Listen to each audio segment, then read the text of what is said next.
Hi, it's I, your overdraft boy. That's right. My severance did not come today. So guess who overdrafted twice on bill? Woo! It was this fucking guy. Who has now spent the entirety of his day getting his paperwork done for new work while dealing with old work. Still not. Also, look at my sweet porn stash. I gotta cut that off tomorrow. Yeah, I've had to deal with old work all day, and that has been a nightmare. Big shock. So once I got my stuff done with old work, old boy wanted to become new boy. So I decided I was gonna play some Minecraft. And I'm gonna do it on this lovely stream with you, lovely people, whoever you are. Please feel free to talk to me in the chat because it's been real bad today. It's been quite bad. I'm very lucky. I have an amazing wife, and I have some amazing friends, and I have Ronnie James Dio singing Sunset Superman in my ear. Well, it's a thing, man. It's been a thing. So it's my cheat day today. I have cheated a little bit, but not as much as I probably want to. So I'm gonna have pizza tonight for dinner. All I can say about that is hell to the yeah. Because I need it, you guys. I fucking need it.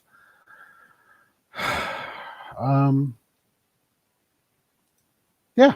Let's get these moo cows moved over into this little pen we're building. And then I think we're gonna go exploring. I mean, I think that'll be good. Even though, like, oh, that's string. Did we just get some string? Hell yeah. Oh, hey, Spooter.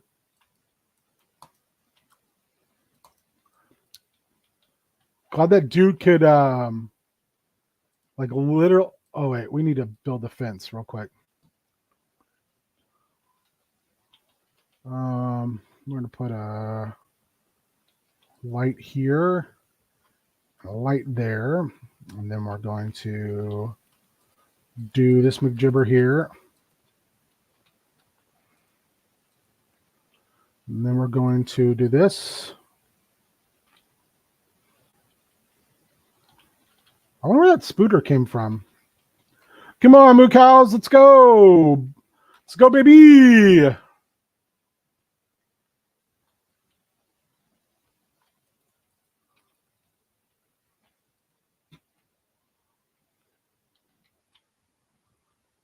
I will say, I did not know about this Sunset Superman song until I don't know if anyone else pays attention to movies. Like, for God's sakes, we did a fucking 4-hour podcast on 31 and 31 last night, or stream, whatever you want to call it.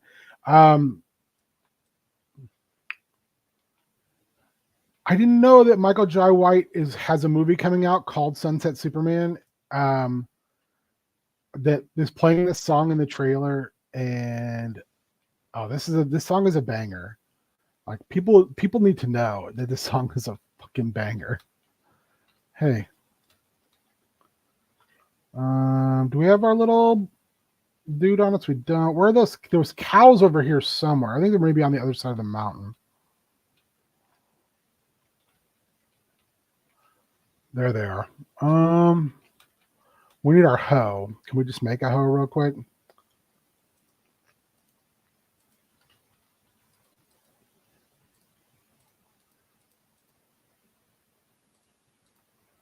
So I'd like to get these Kizals. We need to make another axe, it looks like.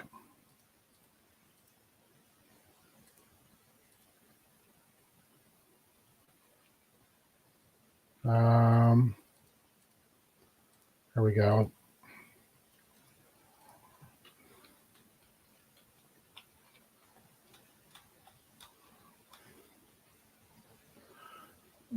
Pew!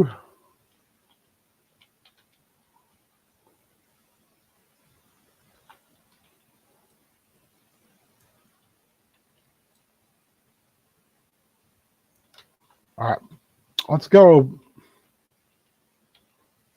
Oh, you know what? I changed my mind. We're just gonna do you guys in because we got 2 up there. Sorry, boys.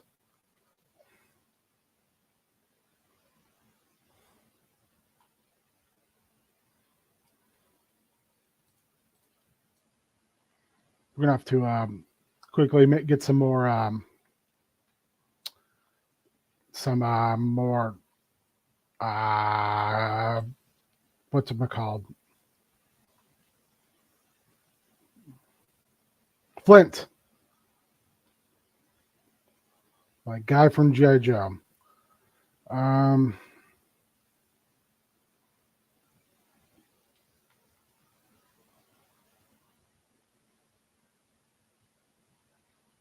I'm tempted to make another just to make two iron tools to go. Maybe we'll do that. That way we don't have to potentially have to constantly look for flint. Super Spike. Yeah, it's been a real bad day, Spike, for the most part. So I'm happy to come on here and both kill some time and maybe feel. Did I grab that leather? I did not because I'm too busy bullshitting. Well, let's see if this will do this too. It won't. God, I do not know how to do the wheat in this, and it's becoming aggravating.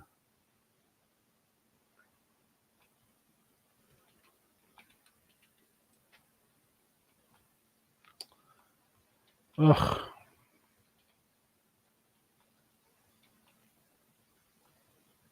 I feel like I've tried everything except for using a shears. But again, it's more iron that I was like, I'll have to spend on a tool.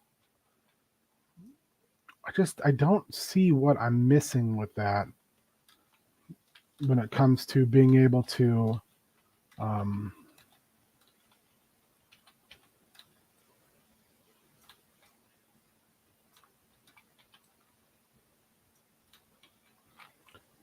I don't know. All right, let's break these 2.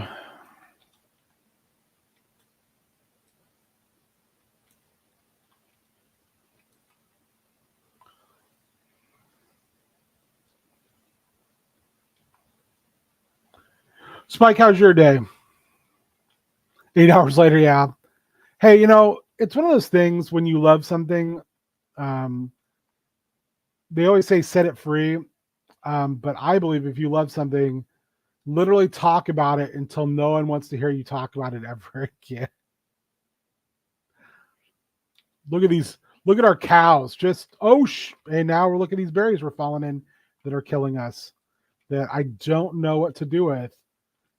I think there's like a cooking thing I don't know how to use yet. All right. See, because I would love to pick this wheat, but hard to, and these potatoes, but hard to do when it won't work. Also, look, we got rid of that. So now we do have to come in this door. Okay.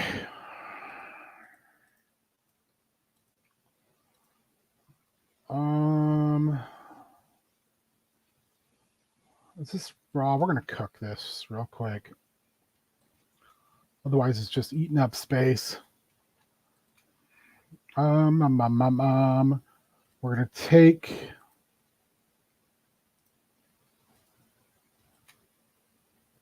these trees with us. Can we just eat these raw? Yes, we can.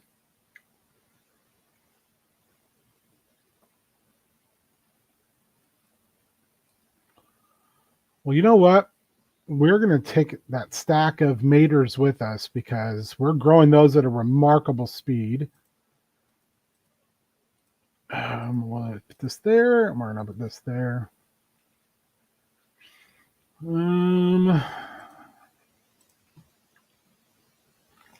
think old boy died, but we got new boy. I think we're gonna leave new boy here. Because I don't think I could take another stupid pet death today. Put that over. Yeah. These two can go here. I'm going to take one of these boys. Actually, you know what? We're going to take 3 of these boys.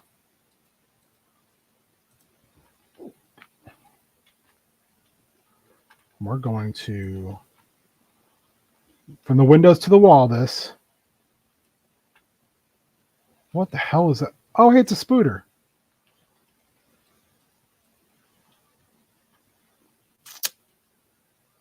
Let's quickly go handle this. Oh, hey, guy.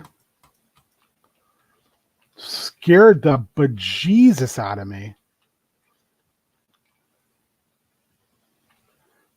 Do we have enough?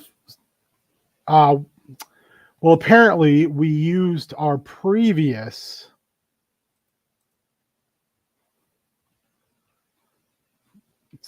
rope to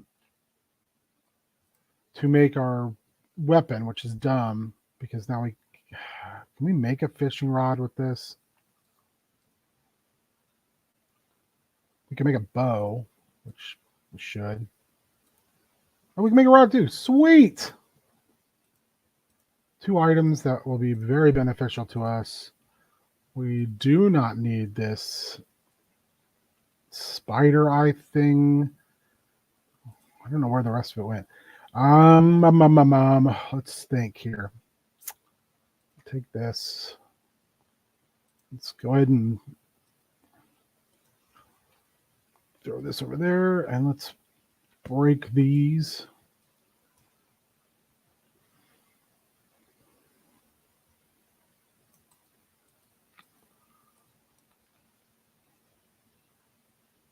Oh, God.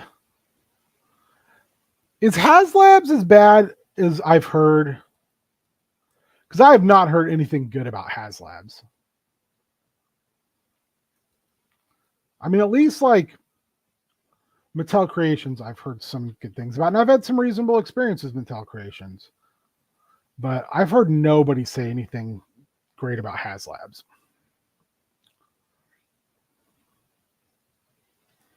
I've had yet to hear everybody go, man, HasLabs, they're the bomb.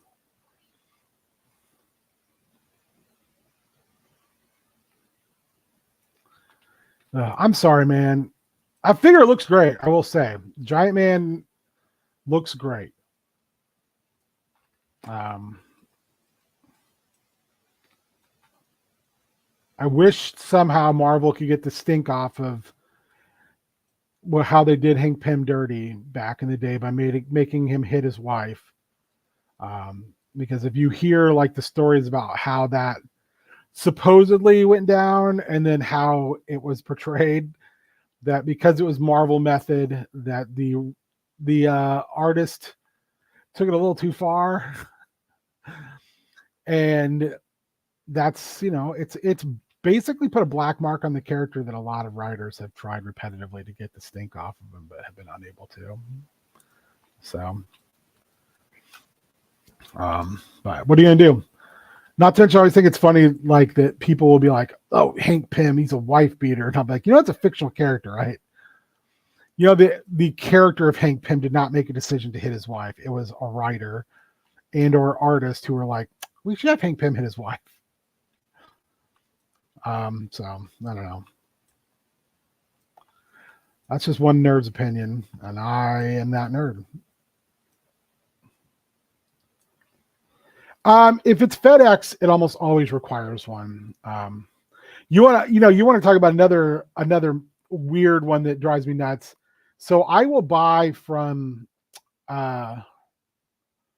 Big Bad Toy Store, and they're literally just over the border from where I live. They're like maybe a 40-minute drive or something, maybe. But if I want to purchase from them, I can't like go pick stuff up.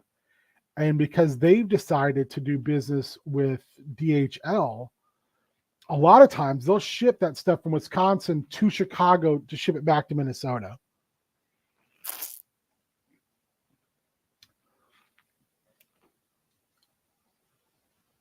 Yeah, Ultimates, you have to remember, was written by Mark Millar, who is a massive piece of shit who never met a controversy he didn't want to masturbate to. Um, I think he's the worst. That's my opinion of the man. I think he's truly, truly awful.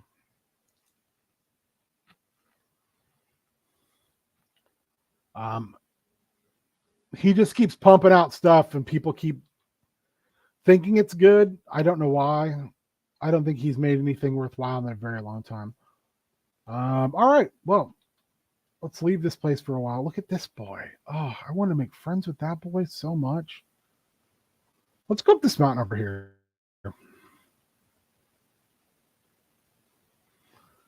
Yeah. I mean, also, though, you got to remember, a piece of shit getting a piece of shit.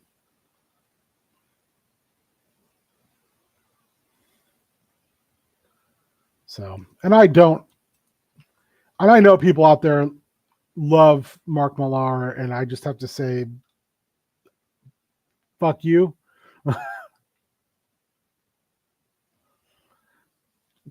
Ultimates was just Marvel wanted an authority. That's all it was. It's just Marvel wanted an authority team. Because authority was doing really well, so they wanted their own beast to point to, and they got it. It was just not good. It's kind of like I do not hate Michael Bendis. I just don't think he's worth a shit. And I know that a lot of times that puts me in the minority in conversations, and I just don't care. But his Fantastic Four was terrible. And I mean, the best thing we got out of it was the Maker, but otherwise it was just not good. Oh, look how pristine that shit is. All right, let's make ourselves a little walkway. I'm hoping we can meet some more dogs so we can breed some dog boys and have a whole army of dogs.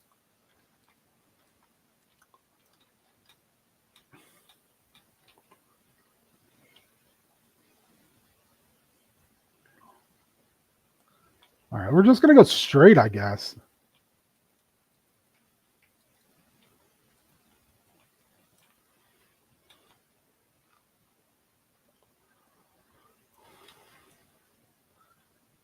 I will say the best reason I like Ultimates is Brian Hitch.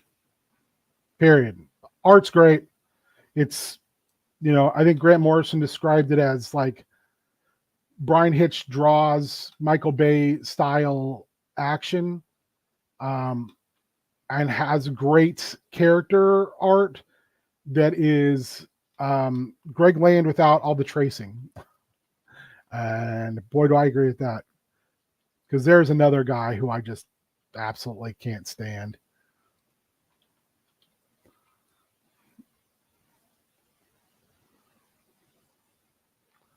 Hi, I'm Greg Land. I'm an excellent tracer.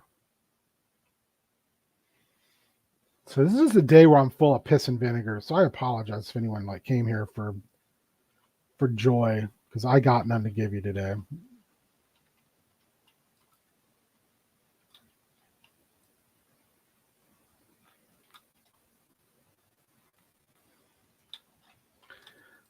Instead, I'm over here just walking out to the Dead Milkman.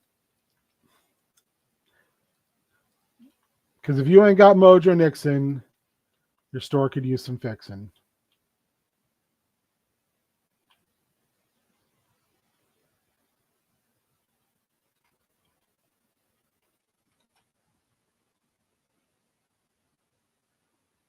I feel like we're just going to keep kind of along this straight path here. Be harder for me to get lost, which is not saying much.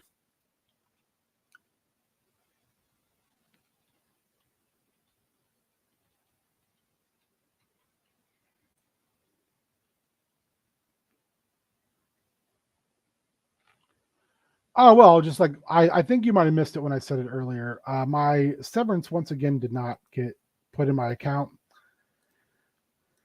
I had to deal with old work about the matter. Although I did get my paperwork put in with new work today, so that seems like we're good. But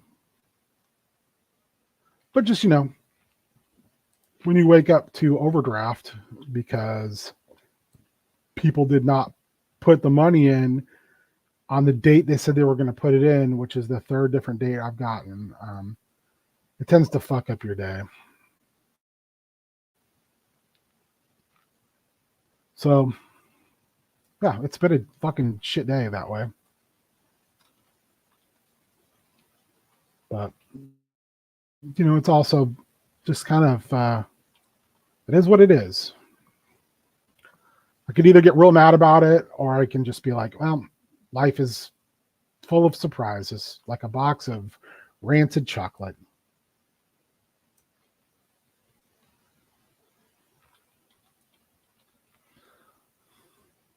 Mitch, how you doing? We're just over here commiserating.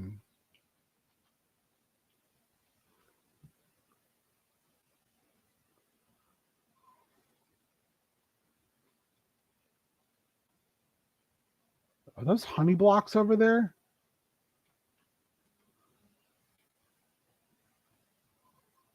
Look at Flyboy Dinosaur. That was awesome.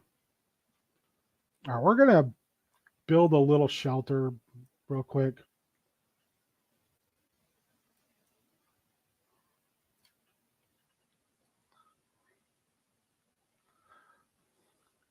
Ooh, Trazodone.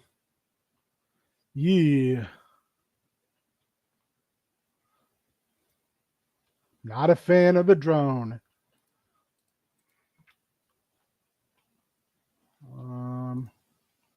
All right, we're going to go to 3, 1, 2, 3, 4, 5, 6, 3, 1, 2, 3, 4.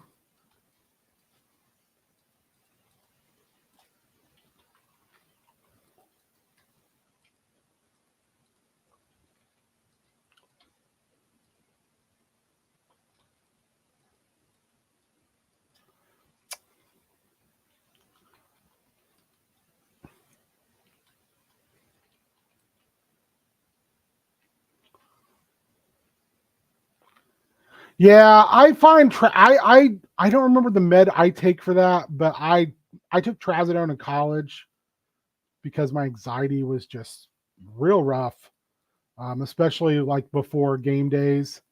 We're just gonna make this out of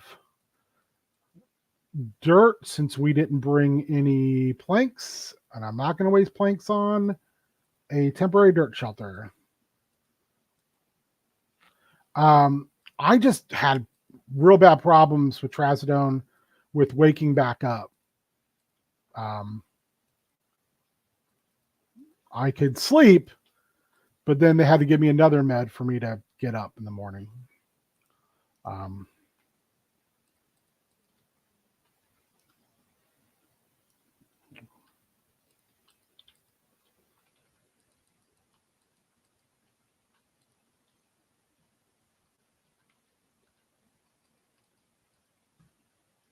Look at that.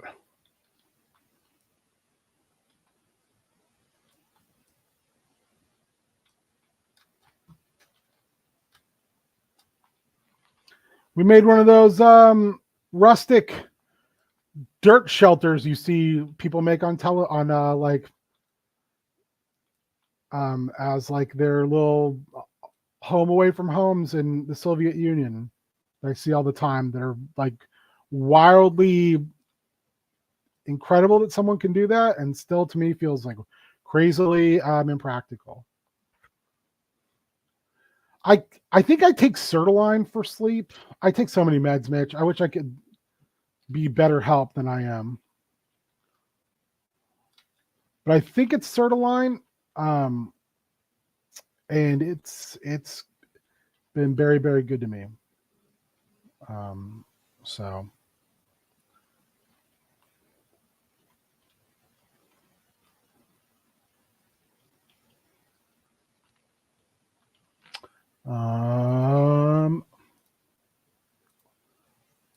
there.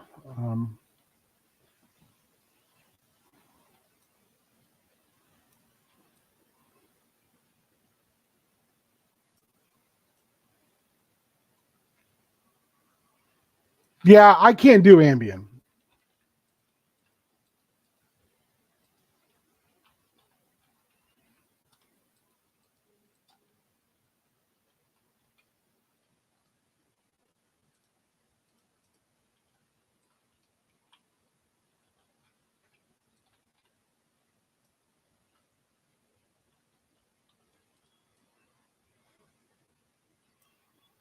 Ambien is I can't do that business. That's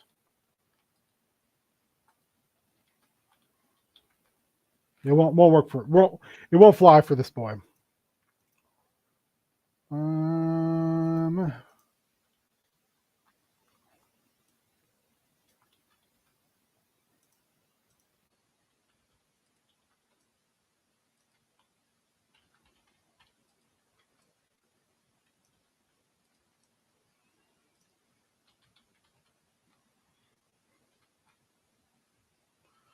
We have 5 over here.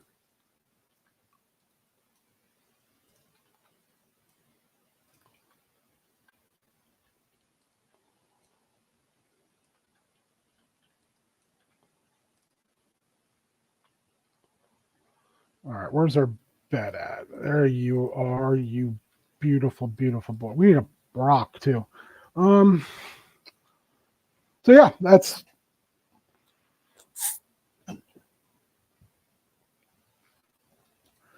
my day has been dealing with that bullshit.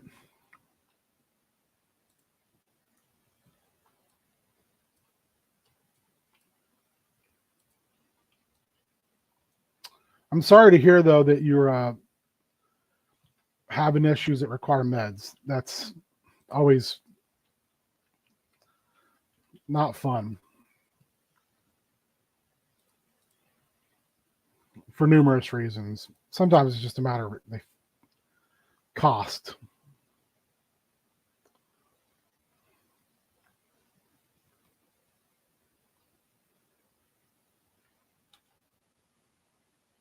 Oh no, they're just real cool looking leaves. Huh. Never seen those leaves before. What do we got over here? Still a pack of dinosaurs up there. We're not going to fuck with those guys. So I think I said this last time. The one thing I know about those dinosaurs is if you attack one, you're basically going to be fighting all of them. They, I can't remember what the name of them is, but they are not fucking around.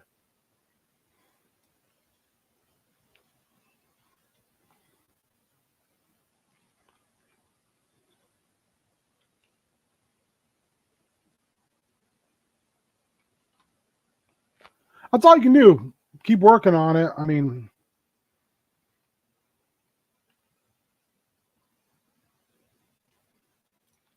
hell yeah. Good attitude, Mitch.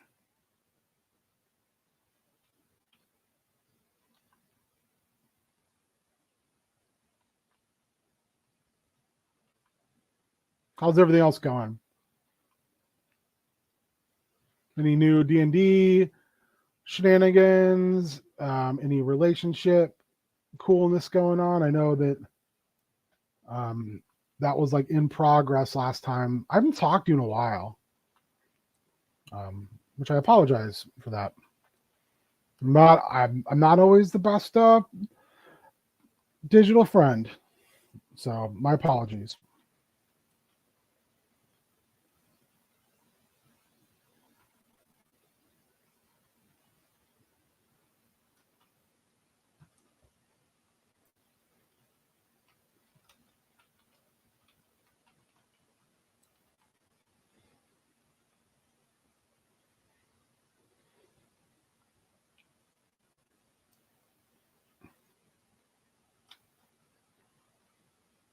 Yeah, I mean,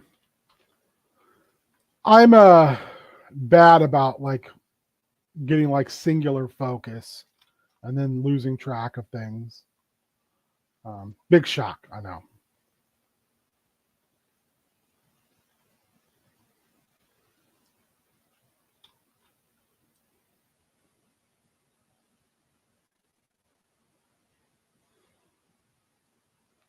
I mean, I haven't even gotten going on Extra Life currently because my work situation has been so bad that I've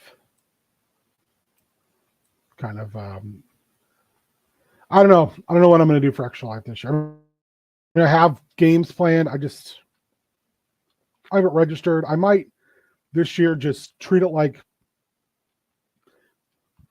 Cassandra and I are like a team, I guess, and I don't have to do a whole bunch of stuff out of sheer and utter laziness. And I mean, if we're being honest, some of it's just flat out. Your boy's been holding himself together with spit and baling wire the last month, and the old depression Pied Piper has come home to roost here the last like couple of weeks.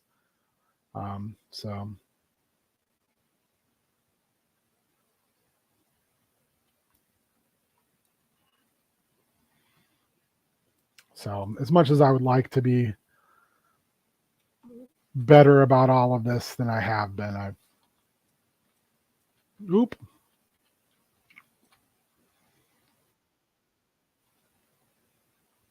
You should sign up for it. I think I've only got 2 players right now, especially if you like the DC, because it's lore, it's deep lore. There should be a sign up page in the Discord. If not, reach out to the Beardly one, and he will make sure you can get in there. I have plenty of spaces right now. I'll be honest. Overall, usually it's I'm already running out of spots and games, but this year it's been the opposite. I don't have people at all. So I don't know what's going on. Maybe people are just like, I'm sick of your bullshit, which is probably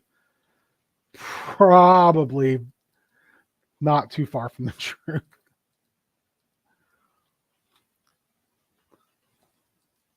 And I don't blame them. Sometimes I'm sick of my own bullshit.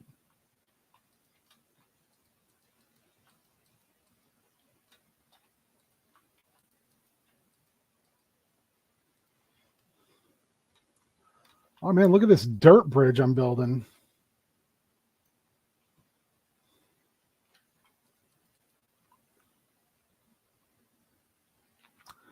Look at this the Joe Dirt Memorial Bridge I've constructed here. Sorry, I had to look out for a second. Someone I consider a mentor just reached out to congratulate me. So it's nice. It's nice. Nice guy, excellent mentor. I would say I would consider this person a friend. I don't know if they would consider me a friend, but this is life.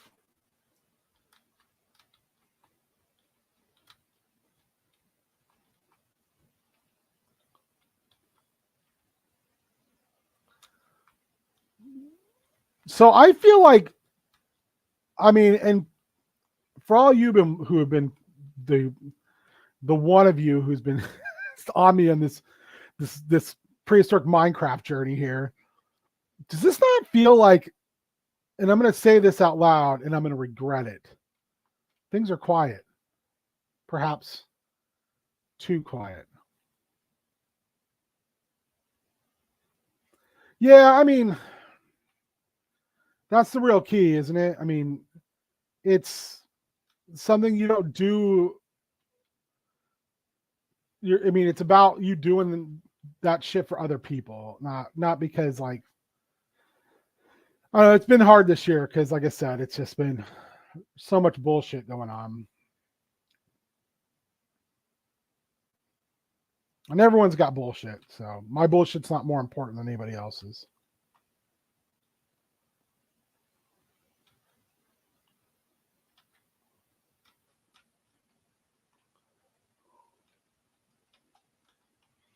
We're going to put a marker there and a marker there with some torches.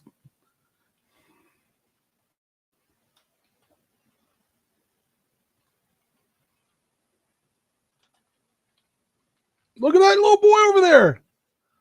Just flapping his wings.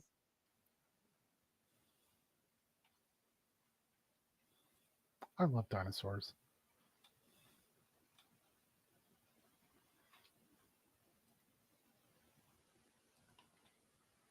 You know what I don't love? I don't love fucking T-Rexes, though. They can lick my nuts.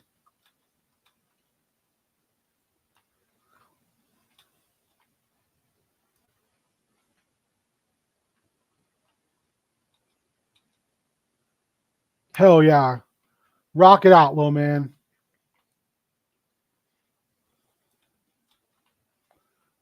I think maybe we're going to make a underwater entrance to this dwelling.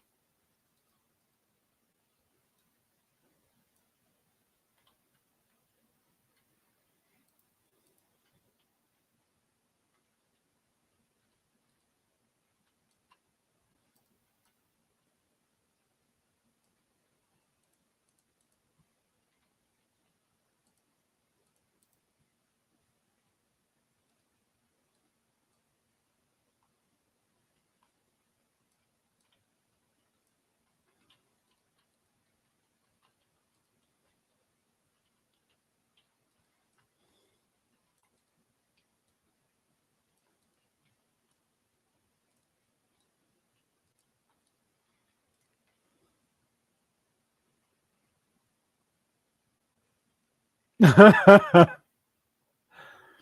look, the guy came in our house.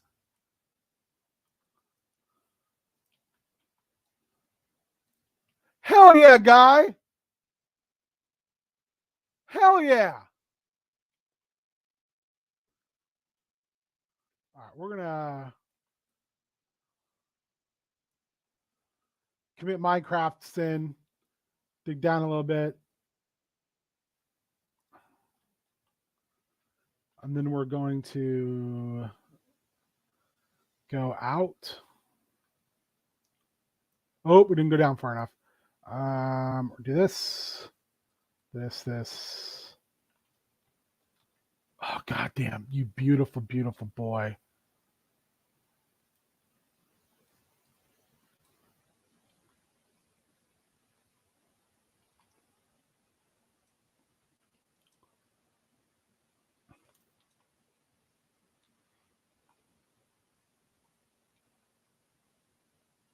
I hope this gets us underwater. That's what I really want. Oh, it does. Yes. Yes. And then we're going to put a light right there. So hopefully we can see it.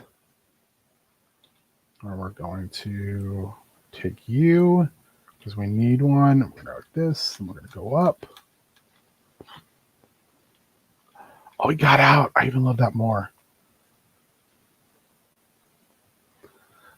Ooh, I wonder. I don't know why we have a bunch of oak fence openings there. I'm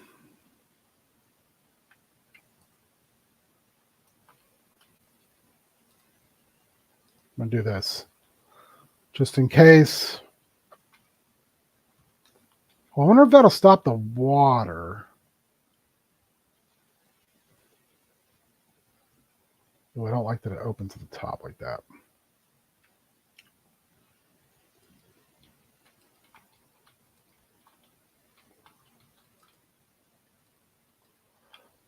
No, it won't.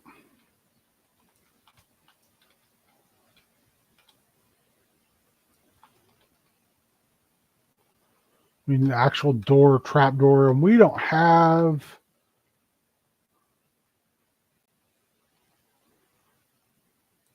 the stuff to do that, but we are going to put a gate right here too.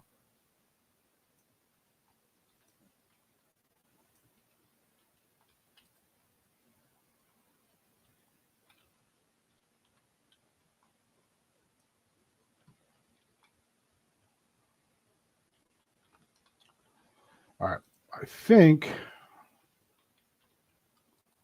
our little base is sort of safe right now. Oh, Dimorphodon yells. I don't know what that dinosaur is. We're going to get another rock if we can.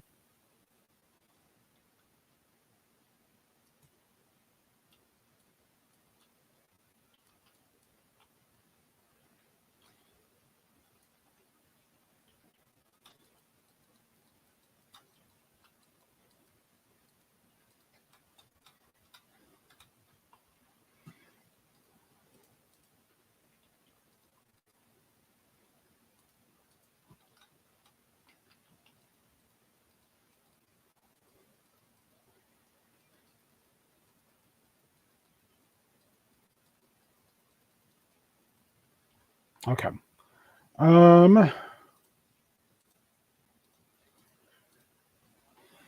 We need to get moving on.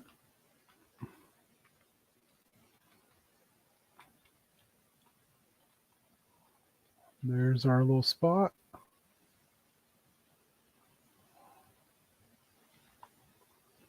We need to get rid of you because we already got a pile of trees I want to get rid of. But I don't know how. Oh, let's get some dark oak while we're over here.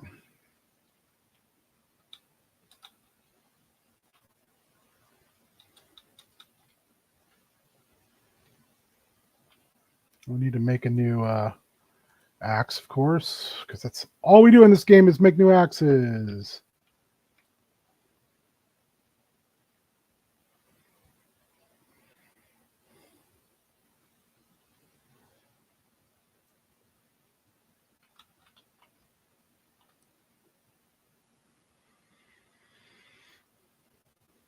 It's not necessarily it's a dinosaur hole. It's a hole for me to escape from said dinosaurs. Think about it like as a dinosaur blind, I guess. I'm not a hunter, but I think that they call those things a blind. Like a huntsman blind. I just want to say I know more than that. I'm just being facetious. Do we get some? We got 7. That's plenty. I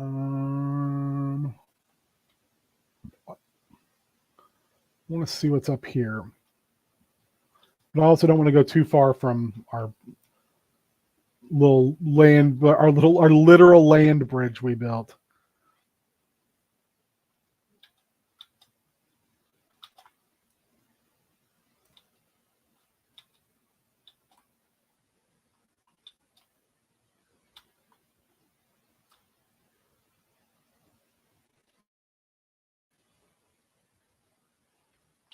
Okay, we went too far this way. There it is. There's our boy. Let's cross this.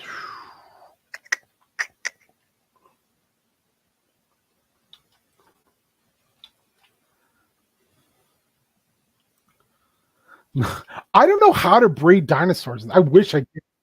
Because those little crawly boys are amazing.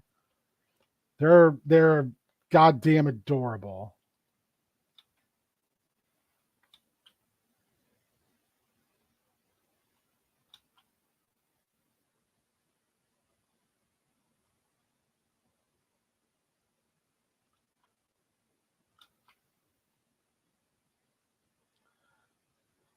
Oof.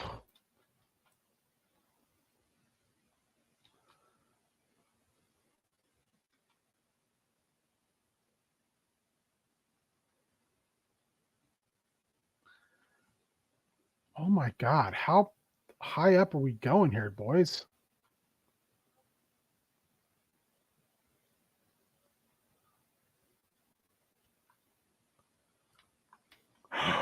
Ooh, pretty.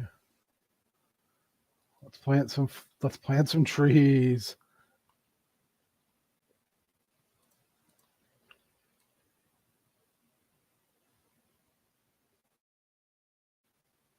Let's turn this unspoiled meadow into a place with a bunch of trees. All right, what do we got? We got 56 of these boys. Let's go down here. Drop some quads on them. Drop some of them Quad City DJs on them.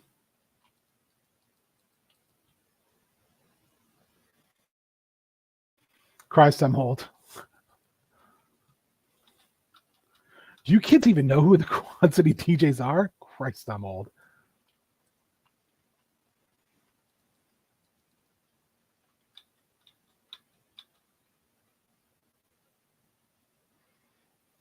There's some sheepus.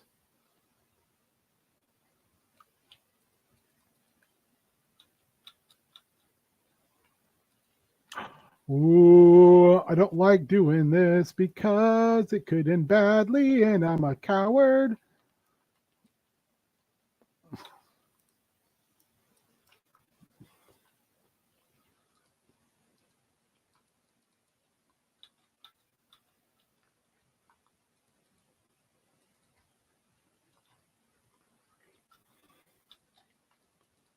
All right.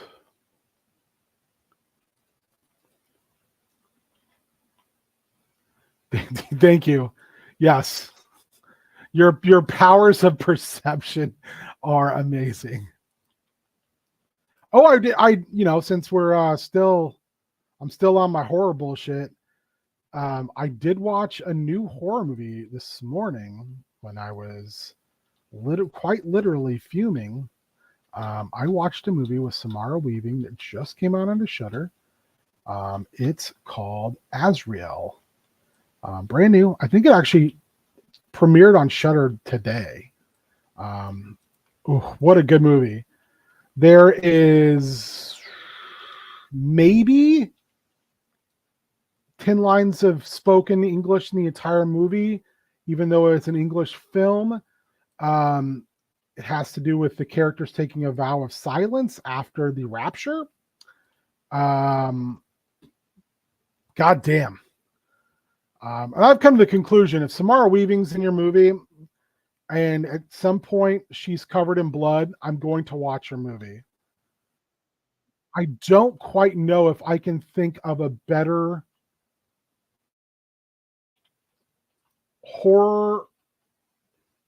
a new horror icon than her. I don't know if any here is seeing The Babysitter or Ready or Not, but damn, is she good.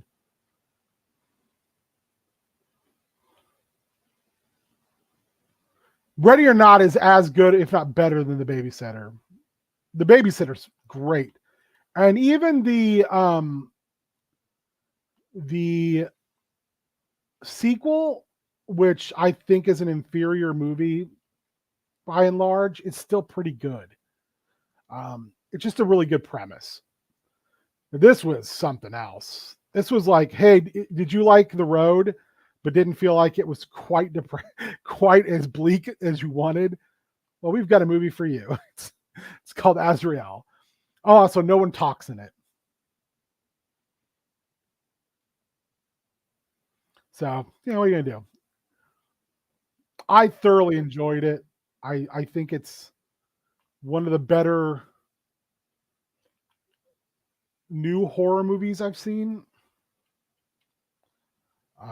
It definitely brings some heat. You know what? I saw that Horizon and I honestly thought it was a dinosaur for a second and I about crapped my drawers. Trying to get some of these trees out of our inventory. I could just throw them down, but I just I like to Johnny Birch seed everywhere I go. All right, I'm gonna have to take a break here in a second because my phone is blowing up. So let's go this way a little bit further.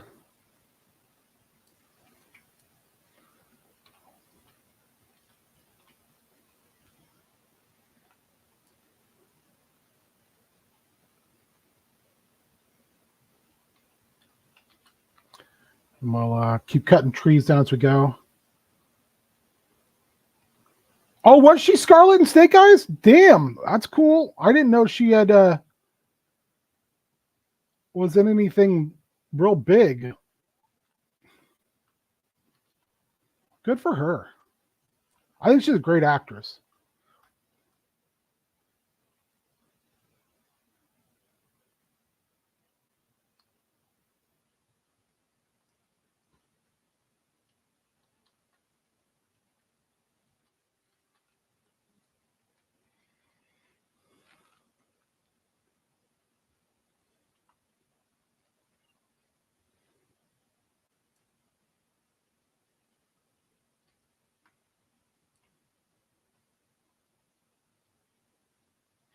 I think we'll go up here a little bit and we'll dig a hole and we'll put some torches up and we'll have a place to hide for the night.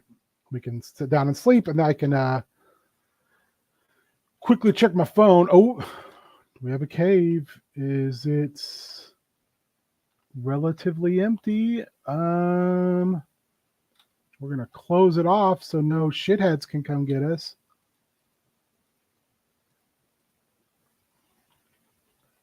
We're gonna put a light down. We're gonna go here. Hey, there's some copper.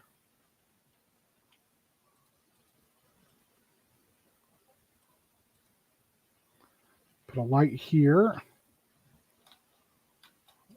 Lots of let's see here. All right, I'm gonna take a quick break. I'm not going anywhere. I'll be right back.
All right. I'm back. Um, are they coming? Are they doing more GI Joe business? I don't know if I'm down with this whole Hasbro extended universe bullshit. That's just me. Also, not the biggest. I don't know. I'm a curmudgeon, guys. I think you already knew this. Guardians of the Galaxy 3 was good. I am hoping that dynamic continues with Gunn's DCU stuff. Good stories, interesting characters, doing cool shit. Like if it's Suicide Squad esque, or I loved Peacemaker. I thought Peacemaker was ridiculously fun, but heartfelt. And Jern Tater Salad showed that he actually had some emotional depth. So, and I love me some Tater Salad. I mean, when he's on his shit, he's very fun. But when he's not, I mean, we get blah matches. Also, I don't know if I posted it in the Discord, but I saw a meme today that was a sign at an AEW event that said, the sign said, "I went to Terrifier 3.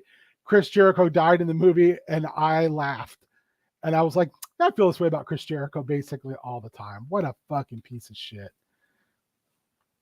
I hate that guy.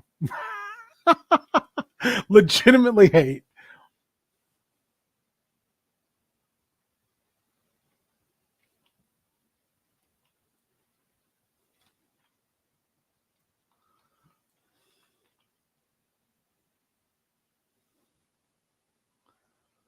So I sent out an invite, a friend of mine who has their own stuff going on. If they wanted to chit chat, they could come on and we could chit chat. So we might be lucky enough to be graced with their presence. I don't know if that'll happen. But right now we're going to get as much of this flint as we can so we can continue to have functional equipment. Or as someone I know calls it, Quit Monk. Oh, also, I don't know if either of you have ever seen the movie Creep. I think we've talked about it on Spoopy Boys more than once. With Mark Duplass, and I believe his brother's involved as well. There's two of them where he is playing a guy who basically hires people to record them with him, and then he just basically puts them through the paces before he kills them because he's a serial killer. It is a very, very enjoyable and dark show, or dark couple movies, but very good. They're doing a series called, it's 6 episodes. It's called the Creep Tapes, because one thing we see in the movies is he's done this more than once. Much more than once. So we're like catching him like later, further along in his killing spree, basically. I know Colin was, and I am also very excited about about this potentially coming. Well, it's not even potentially, it will be coming, I think, later this year, early next year. The movies are great. I highly recommend. What? What? Who are you? Where am I? What? What's happening? Oh my God, I'm dropping everything. This isn't my beautiful wife. This is not my beautiful house. How did I get here? Getting my friends all terms of service. Nice. How are you? Well, I've been better. Drizzling shit.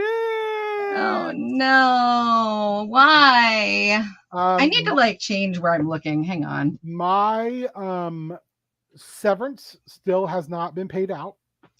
That shit. I had to threaten them with legal representation today. Are you shitting me, dude? What? No, but I did talk to somebody and they were like, "Hey, we are really sorry. We know we have fucked this up incredibly bad. Yeah. But This time it wasn't HR fault. It was this time fault of payroll. And I'm like, I don't give a shit whose fault it is. You're right. I don't really care who did the thing. I just want my money.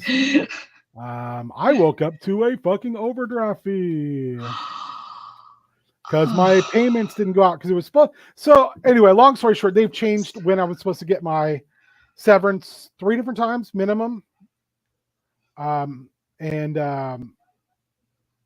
This was supposed to be, they were supposed to be like, okay, well, you're going to get it when you would normally have gotten your paychecks.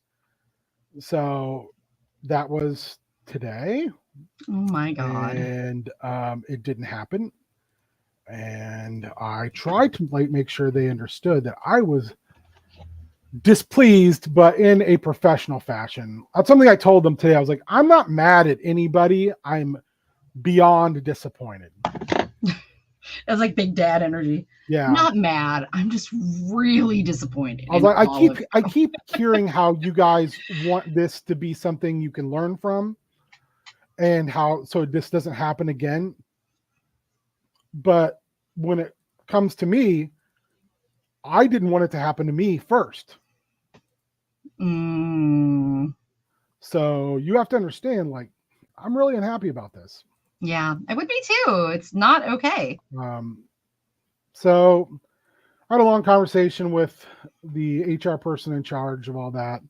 And they were like, we are sad that you aren't going to be here. This isn't like, because I wrote in my email today and my nicely sternly written email that like, this is one of 3 things. It's either malicious at this point. It's either gross incompetence or it's a complete systemic failure. Yeah. None of them are good, but I would hope all of the above suck. But I would hope that it's the 3rd one and that you guys keep saying you're going to get this fixed. That's great. I also want this fixed. Right. And I want you to be better because it's not like I was fired. It was the fact that my job was eliminated. So I had to go. And if I didn't believe in the organization, I wouldn't have applied for another position. Right. So we had a really good talk. As these things normally go. And then they were like, hey, would you be interested ever in coming back? And I was like, I don't know. But anyway, yeah. So that happened. So I had to take money out of savings to pay my normal bills. And they're like, it will be in there. It will be in there by Monday. If it's not, you need to contact me and I will make this right. I was like, I really appreciate that. And I want to reiterate, I am not mad. I am just so beyond disappointed. Yeah. You're a massive organization and this should never happen. You know, I feel like I keep learning. It's always when you think it's like this is a massive organization or this is an organization responsible for XYZ and it's a massive thing. They're always the ones that muck it up every single time. Like it never fails, dude. Like, and so when we were talking, she was like, just full transparency. This wasn't us. This was payroll's issue. And I was just like, well, it doesn't really matter whose issue it is. Yeah. Yeah. You guys have moved the goalposts so often that it doesn't really matter anymore. I just, you can't just like tell somebody they're going to get paid and then not pay them. Like, that's illegal, right? Yeah. And they were like, well, and I was like, no. Well, and again, I'm not mad. If you were dealing with someone other than me, I can tell you this, it would not be going as well as it's going for you. Someone else, if I was someone who held grudges about or didn't understand the situation or wasn't okay with it, it would be bad. And I'm not that guy. So, so let's just get it sorted like right now. So that was good. I mean, like I said, I had a good conversation. I'm all about that. I do want That's the thing I tried to get across again today. Like, I just want them to be better. No one should have to go through this shit. Yeah. Nobody. Yeah. Because it's not a good thing. No, it's terrible. I mean, Yeah. again, like I was trying to explain to them today, it's like, this is just, it's just bad overall. It's egregious. Yeah. That's what I said. At this point, it is like, I do feel like someone is out to get me. That Right. someone there is just like, fuck this guy in particular. Yeah. Hang on. Sorry. I'm being No, look good. at me. I'm a professional. I'm touching the microphone in the middle of doing shit. Look at me. I'm touching the thing. No.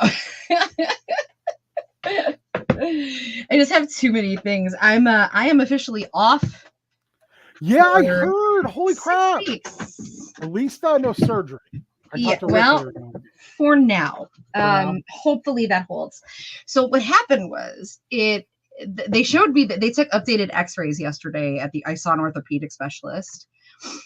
And so the break went straight through. It's like a hairline, and it just went, but it did go all the way through. Oof. But it's connected at the broken part that's off is like connected to the rotator tendons. Oh. That like go to your rotator. So he was like, you got really lucky. I'm like, yes, I am aware. I have friends that are professional wrestlers. You don't need to tell me. Yeah. But then, so because of that, I have to be, it's really strict. Because if one thing goes wrong with that and one of those detaches or it shifts ever so slightly, and that's something that could happen. Yeah. Like it's a decent probability from what he was telling me, but this is why we're trying to keep me as still as possible. If that happens, that could cause rotator damage, in which case then we'd have to look at like an MRI, and that could lead to potentially surgery down the road. So right now it's not at a point where like surgery would help at all. So he was like, we could, like, and it might help, but like I doubt it. So it's not worth it. So 6 weeks, I have to be in the sling 24/7. I can only take it off a couple of times here and there just to do some like pendulum stretches, just with gravity. I have to go back in 4 weeks and get more x-rays and make sure what I just mentioned is not happening. That's a rough injury too. I mean, people forget like how important your shoulder is.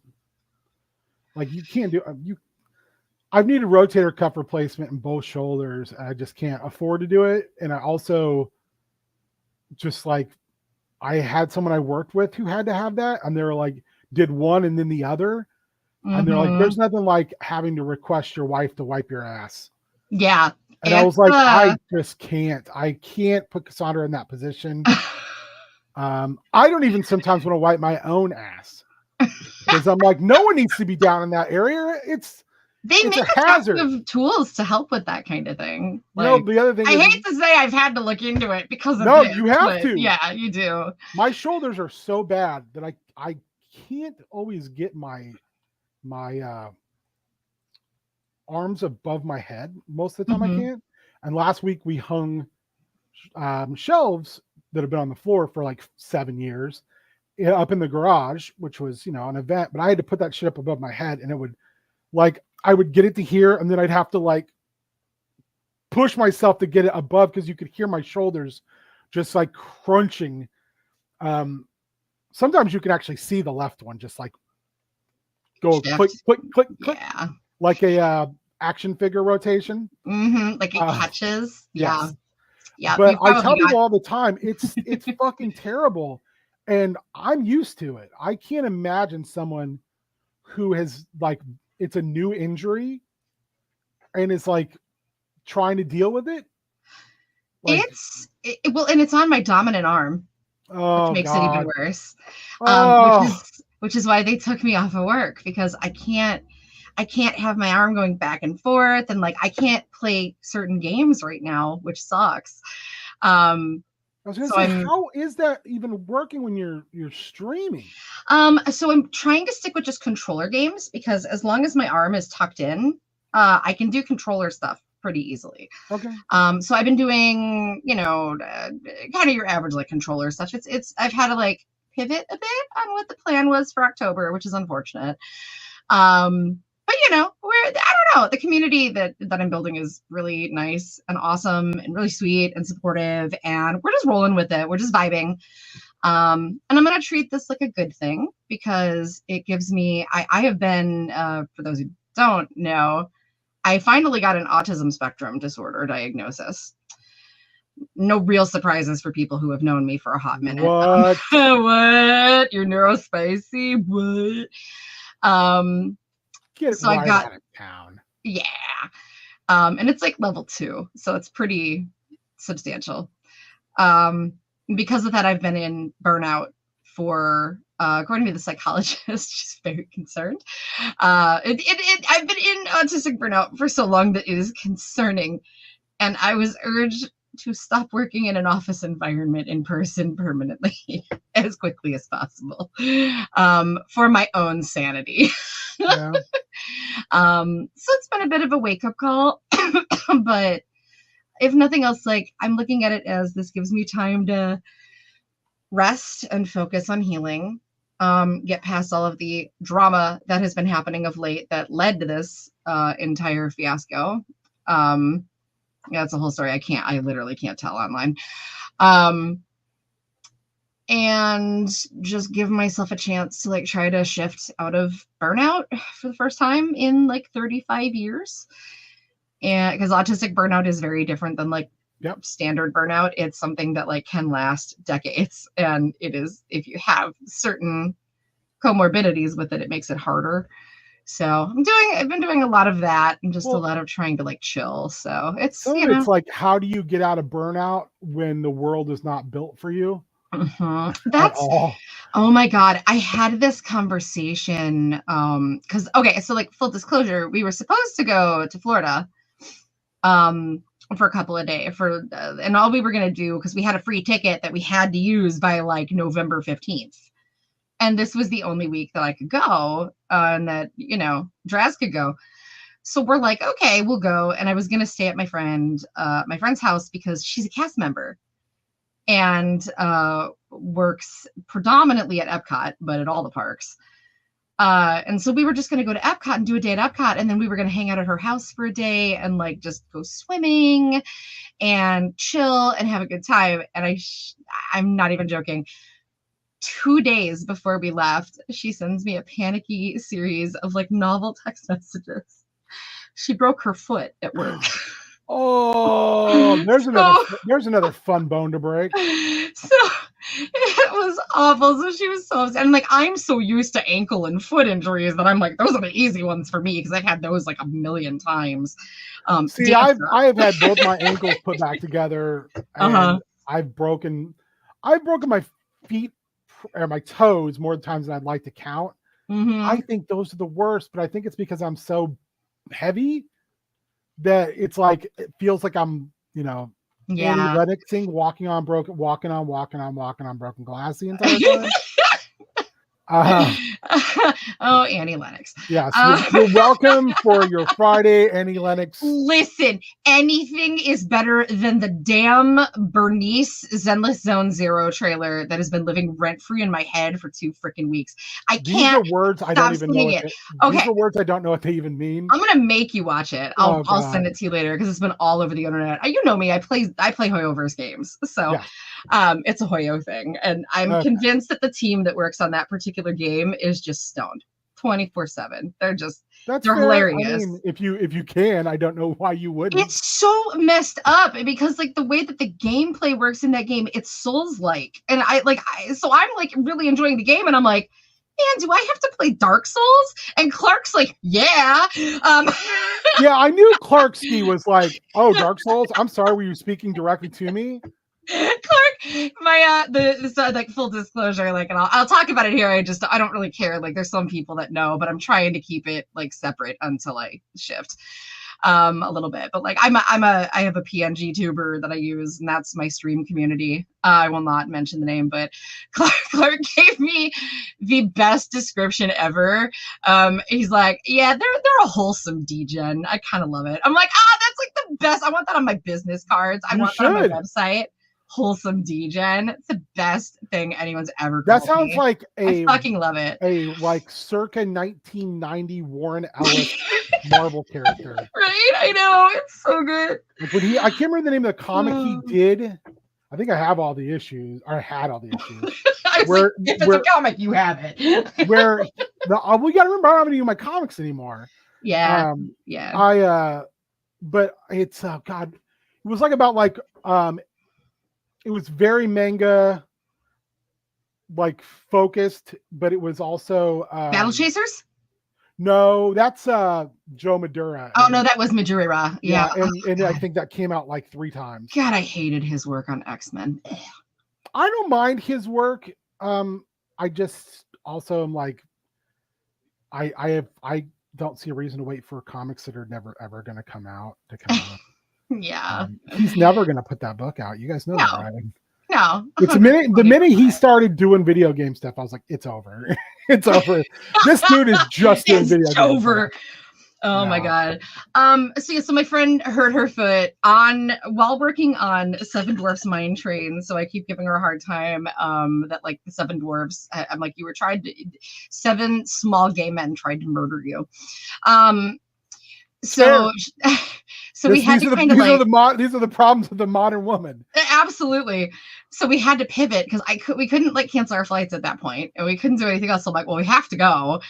So then the beautiful part about being a Disney adult is and you learn over time where the last minute deals are, and you take advantage of that. So we got, if you can believe this, we managed to stay on site on the Disney property at one of the all-star resorts for $170 a night. Holy shit. That's unheard of. That is unheard wild. Of. Yeah. I mean, like, well, if you book last minute and certain resorts have stuff open, if you do it within like 48 hours, you can sometimes, and we were even looking to see if there were like Disney vacation places that had last minute deals. Because they have to fill those. Mm-hmm. Yeah, it is. And especially with especially if you have like DVC hotels, like that's really where they want to fill it because those are basically timeshares. Yeah. So like sometimes if you're going like within 24 hours, you can get killer deals on Disney Vacation Club stuff. I'll have to keep that in mind. I mean, if I ever have money again, because I would love to take Cassandra. Call me. Seriously, call me. Like, don't go to anybody else. Just call me. Richard and I actually realized this weekend that like I would recommend a travel agent for something if you're going for like a 7-day type thing or like a 5-day type thing where you want like a full package. But like if you want to do like a shorter trip and do it like really well, we are totally comfortable booking for our friends because we've done it so many times. Yeah, I was gonna say you guys are there almost as much as you're here. We've thought about getting annual passes, but we're trying to like limit. Like we've had to like there was some extraneous stuff this last year. The Star Cruiser really like threw everything into we saw the building when we were driving by and I was like, we held up our coffees and said Tabooey Tay like nerds. I had to like pour one out for the Lady H. I was so sad. I think that's beautiful. It was cool, but you love something that much, and it really meant that much to you. It was so cool. It was such an experience. I'm gonna do a whole stream where I talk about it at one point, like in full, because the Disney adults are finding me on Twitch, so it's kind of funny. Hey man, you're talking about the Justin McElroy crowd. They're loyal to a T. Oh man, I know. Listen, Juice gets it. He knows what's up. He's a Disney boy. Justin Juice McElroy. Charlie's dad, Island Boy. But we wound up scoring really inexpensive room on property, which is great because then you can get shuttles. So I booked a couple of ECVs through Scooterbug. because Nice. they work with Disney, so they'll deliver right to the resort and you don't have to like do anything and they'll pick it up for you. It just all goes through Bell Services. So I rented us a couple of scooters so that I could be mobile while we were there. Because I'm, one-handed and also have a spinal condition, so I need a scooter anyway. Yeah. And then Richard surprised me and got tickets to the last American Disney park that I had never been to. Holy shit. So I got to see Animal Kingdom finally, which was awesome because it was the last park I hadn't done. So I've done all the US parks now. Now we got to start working on the overseas. The bucket list continues. Let me come to the chat real quick. My friend just mentioned a Disney vacation next year. Who sent you? Oh, hell yeah. When it comes to Extra Life game, Mitch, they can be existing DC characters or have relation to them as long as they fit within the potential use with the Justice Society of America. So because the Justice Society will be a big part of the break or the start. And complicated Disney parent feelings. I think you can be a Disney adult and still be a really good parent in person. Again, see Justin Juice McElroy, Charlie's Dad, Island Boy. But I do think, just like any other hobby, any other way we can define ourselves, shit can go haywire real quick on you. Can I be so for real? And because I'm looking in chat, I'm lurking. Let me be so very for real. Like, here's the thing about Disney adults. Okay, there are bad actors. There are definitely bad actors, like the obnoxious ones that, they walk into the Haunted Mansion stretching room and they have to like look at their friends and be like, is this room actually stretching? Like they're so overboard and they have to ruin it for everybody. And then you have the people who I didn't understand why I was a Disney adult. I've had an obsession with Disney since I was a kid. My hyperfixation goes literally since like I was 4. And it has never stopped. It is like the one consistent hyperfixation in my life. When you are someone who has so much trauma and so much negative association with your childhood, that you've experienced so much abuse, or you have CPTSD, or you have a really difficult family life, some of us don't get a childhood. We don't get to know what we like. We don't get to learn what we enjoy. We don't get to experience that. And some of us don't get to figure that out until we're in our 30s and 40s. And we've done a lot of work and paid for an excessive amount of trauma and therapy and processing. And I didn't really realize it until I talked with my therapist that she's the one that encourages me to continue to go. She's the one that's like, no, take your trips, do your Disney Cruise Lines. Like, you need to give like 12-year-old Shan what they never got, because no one's going to do it for you.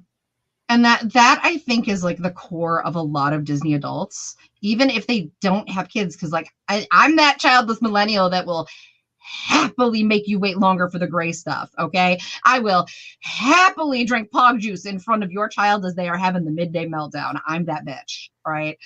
I'm fine with it, but I don't go for that reason.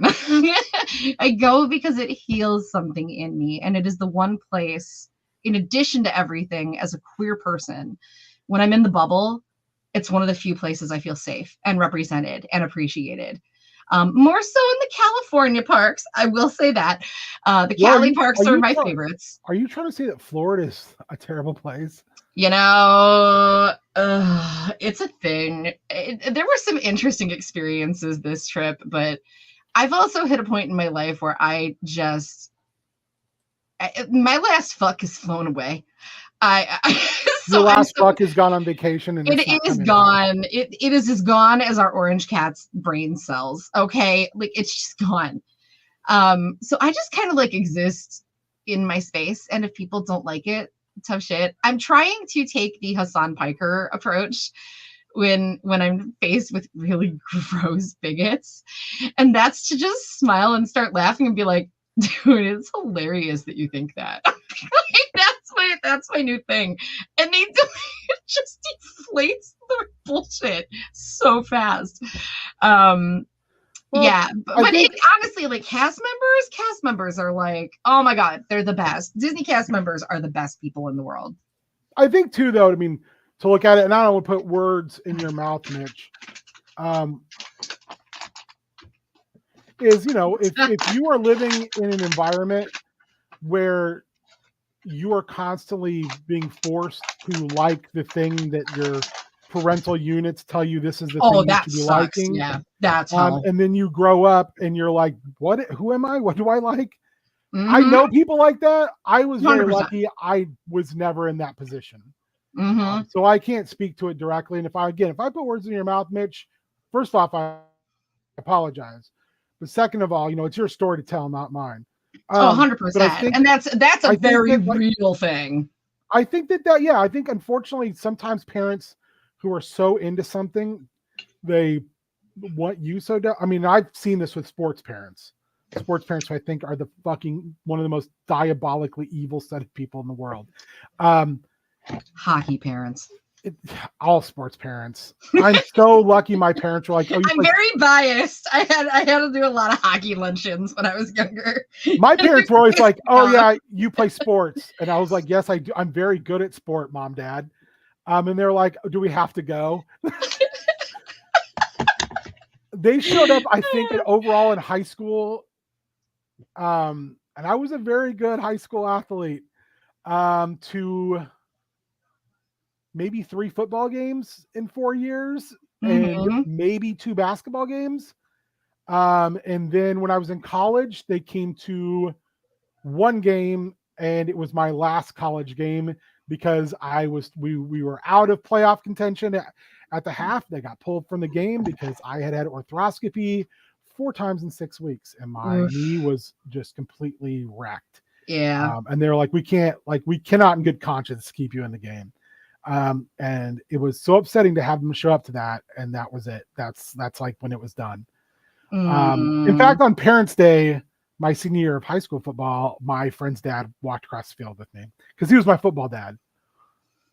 And it's not my parents didn't support. They just weren't interested. Yeah. So, I was always good that way. My parents have always been like, do what you got to do what you want to do it well, and enjoy it. Because if you don't like it, why is it worth all the trouble? Exactly. So yeah, I've never been in that situation, but I've seen people, and I've coached sports, and parents are fucking, they're youth terrorists is what they are. They're little youth terrorists. They can be, for sure. They're the fucking worst. I totally get it though. Like I know I work with people and have worked with people that because they've grown up adjacent to Disney, they just absolutely hate it. And I totally get it. And I am very critical of the company in a lot of ways. Their disability pass situation right now is trash, and they need to address it. I am going to do a deep dive on this on a specific stream because there are people that follow me that want to hear this, and I will not bore your viewers with weird Disney board CEO conspiracies. Hey, we did 4 hours of Spoop Troop last night on the 31 and 31 movies we'd watched. I think that Spike called it the stream that felt like 8 hours. Oh my God. But I mean, I always, anything I do stream wise, I'm all about people talking about their passions. I mean, yeah, because it's we all have so little sometimes to be happy and passionate about. We should be, and our people should support that. It doesn't have to be mine. I had to explain this to Colin numerous times last night about certain movies. I was like, I don't like it, but it's cool that you do. If you really like something, don't change your opinion just because I didn't like it. I mean, I don't like lots of shit. I like watching it. What are you doing? I just keep seeing you placing gravel and then picking up the gravel. What are you doing? So I am playing the Prehistoric Apocalypse mod. Okay. I'm just sitting here like, what the hell are you doing? And I can't make stone tools. So you can only make flint tools. So I have to mine this gravel repetitively to get flint. And then I have to break the flint against rocks to get flint shards. So then I can make tools. I have been playing Minecraft too long because I'm sitting here going, why are you not using candles to break down the gravel? It's so much faster. Or torches. I've had better luck breaking it with flint shards and actually getting flint.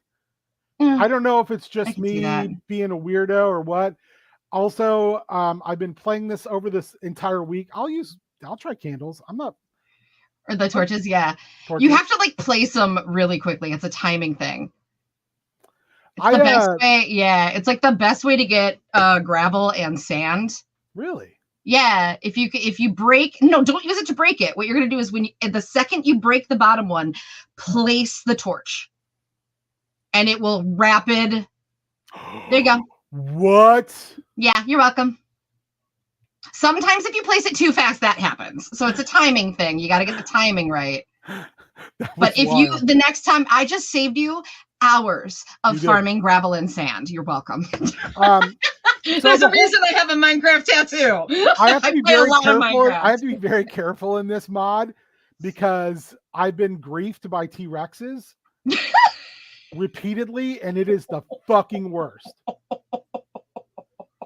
Where there's generally two of them, a couple, I'm assuming, and they just go, oh, you know what we should do? We should kill this guy, and then we should just sit by his house and all of his stuff.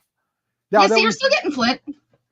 That would be, they're like, oh, that would be great. And I'm like, yeah, that'd be fucking great, you fucking reptilian pieces of shit. Speaking of dinosaurs, that was one of the reasons that I wanted to go to Animal Kingdom. They have an area called Dinoland USA. And it's going away. And I had never been there. And I have like a weird obsession with Animal Kingdom, even though I'd never been there. Because first off, I love zoos and aquariums, but they have to be like accredited, like American Zoological Society facilities. I deeply care about animals. We've realized I didn't know that like Animal Whisperer Autistic was the alternative to Math Autistic. Yeah. I definitely got the Animal Whisperer Autistic. I can't math. My gay gene just canceled that shit out immediately. So I'm too queer to math. I can be one or the other, goddammit, and it's gonna be that's all you get. You get one, you get Cameron 1 or Cameron 2. I got Cameron 2. I get one autistic superpower, you fucks, and I want it to be the animal one. It is the animal one, though. You don't understand, okay? You don't understand. Every animal in our neighborhood that gets loose winds up in our fucking yard. Okay, our neighbor's cat waits in our bushes until I leave the house and he hears my voice. And then he will come running to me. The neighbors have tried to give him to me because he loves me so much. Their dog, they have a pit bull who hates everyone in the neighborhood and is so violent. That dog loves us. Okay? Every time I go to a zoo, the animals will wake up. They will come to the window. Aquariums, sharks will press themselves against the glass. I don't know what it is, okay? I am, despite being non-binary, I am a Disney effing princess, okay? It's just how I am. They come to me. I honestly think it's some bullshit because I have yet to get the squirrels to do my fucking laundry, okay? So, like, because of this, I love zoos. Like every time I've gone to New York, I've tried to hit a different borough zoo. Well, have you ever done it this way? Yeah, but that's just, I mean, why? When you could, if you have like a big tall stack of it. Well, I mean, I'm doing my stack inside of a shitty small cave. Yeah, I mean, that's true. I would build like a big cavern because it'll save you time. Like I would just build like a big, come here, come say hi. Ben and I are just bullshitting on stream. I'm a streamer. This is my life now. Hi, Ben. Hi, Raz. You're like, I don't know if you know this, but I'm a streamer. Very cool. We were chatting, and he's like, I'm streaming. You want to come bullshit? I'm like, sure.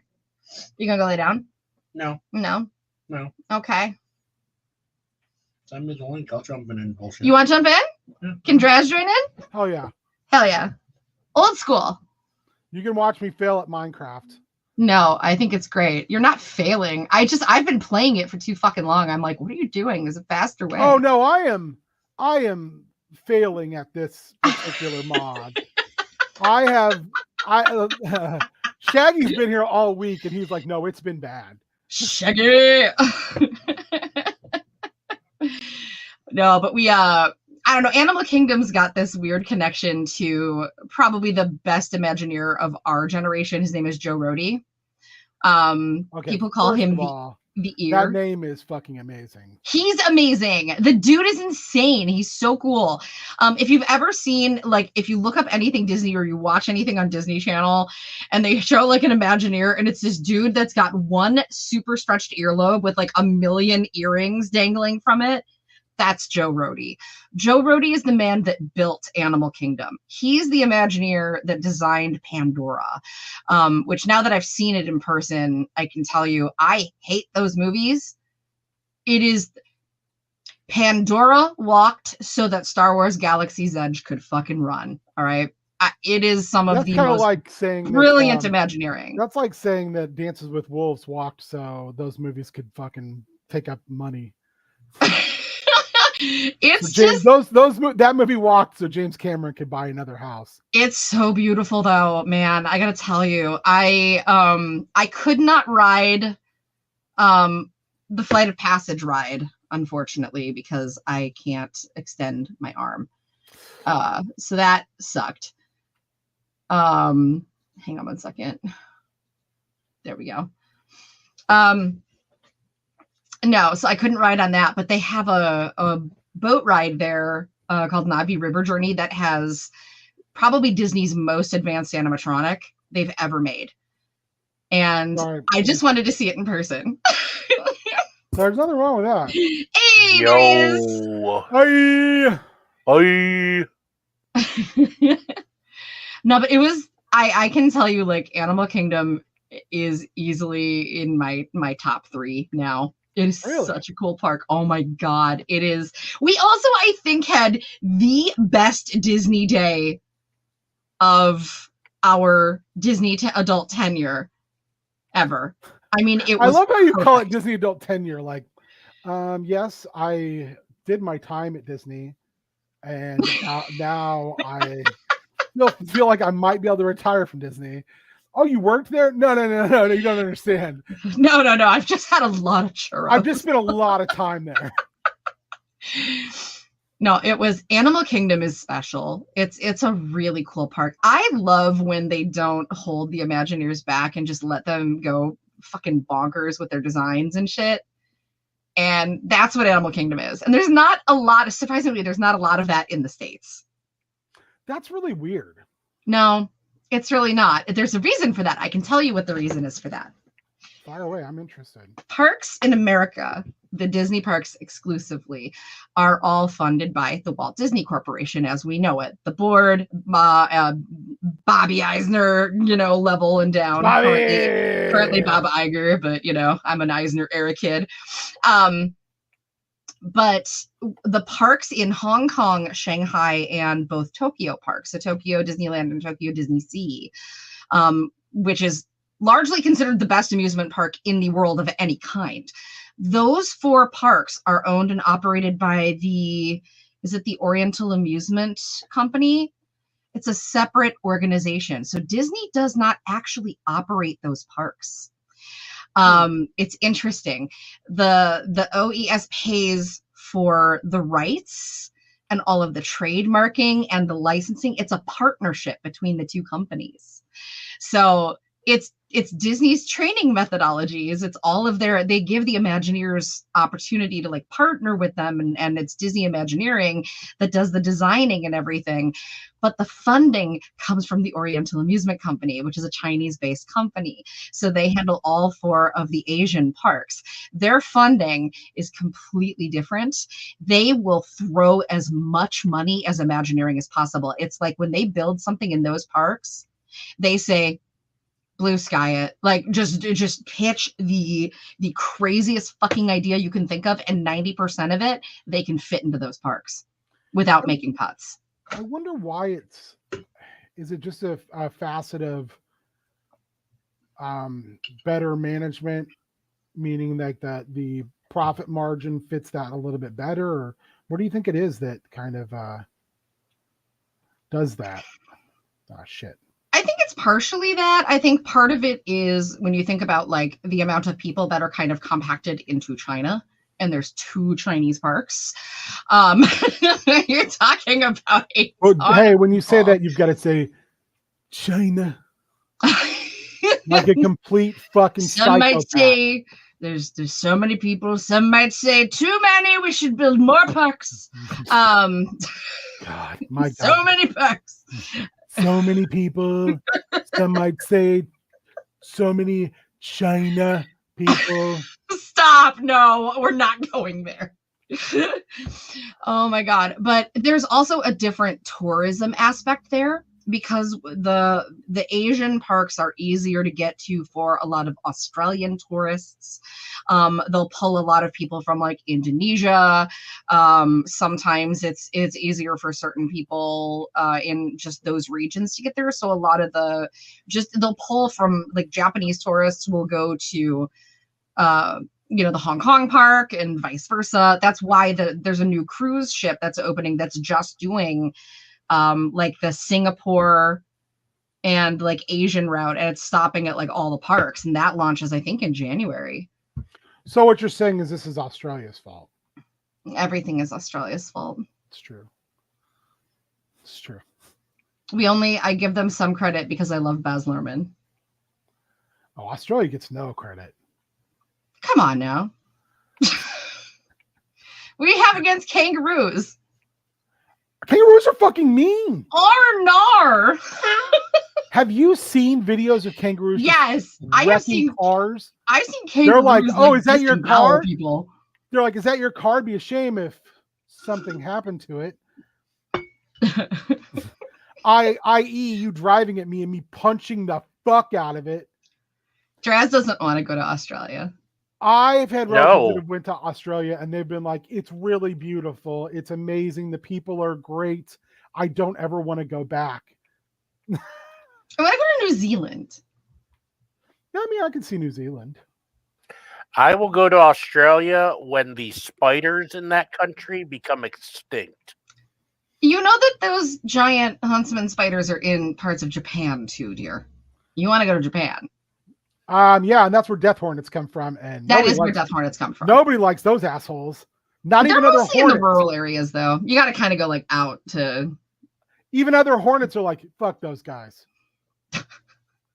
I had a fight with someone in my chat the other night that like wasps and hornets are just the assholes of the insect kingdom. They're not wrong. I was like, no, they suck. And they're like, no, they're necessary. You're like, tell me when I start telling lies on wasps and hornets and all that. I don't remember if you recall. I think it was last year or the year before when I had the hornet war of attrition in my house. I do remember. And I got the fuck stung out of me repetitively. Mm-hmm. Now they can all fuck right off. I taught Ben the torch trick. Oh, with the sand and gravel, the gravity trick. Yeah. I did not know it. Yep, so any gravity block. The mod I'm playing, you can't make stone tools. You have to make it out of flint shards. So yeah, breaking gravel is now my full-time fucking job in this game. It's like, hey, do you want tools? Do you potentially want to get better? Potentially want to have better stuff? And I use the word potentially. This is reminding me so forcibly, Draz, of when you were like draining the ocean. Oh my God. And it was just like sponges. When I did my Pirates of the Caribbean build. Oh, still such a cool build. That was one of my favorites you've done. I love that. I don't think I've ever gotten a sponge that I haven't had to pay for, which just sounded really weird coming out of my mouth. I don't think I've ever had a sponge that I haven't had to pay for. Grandpa,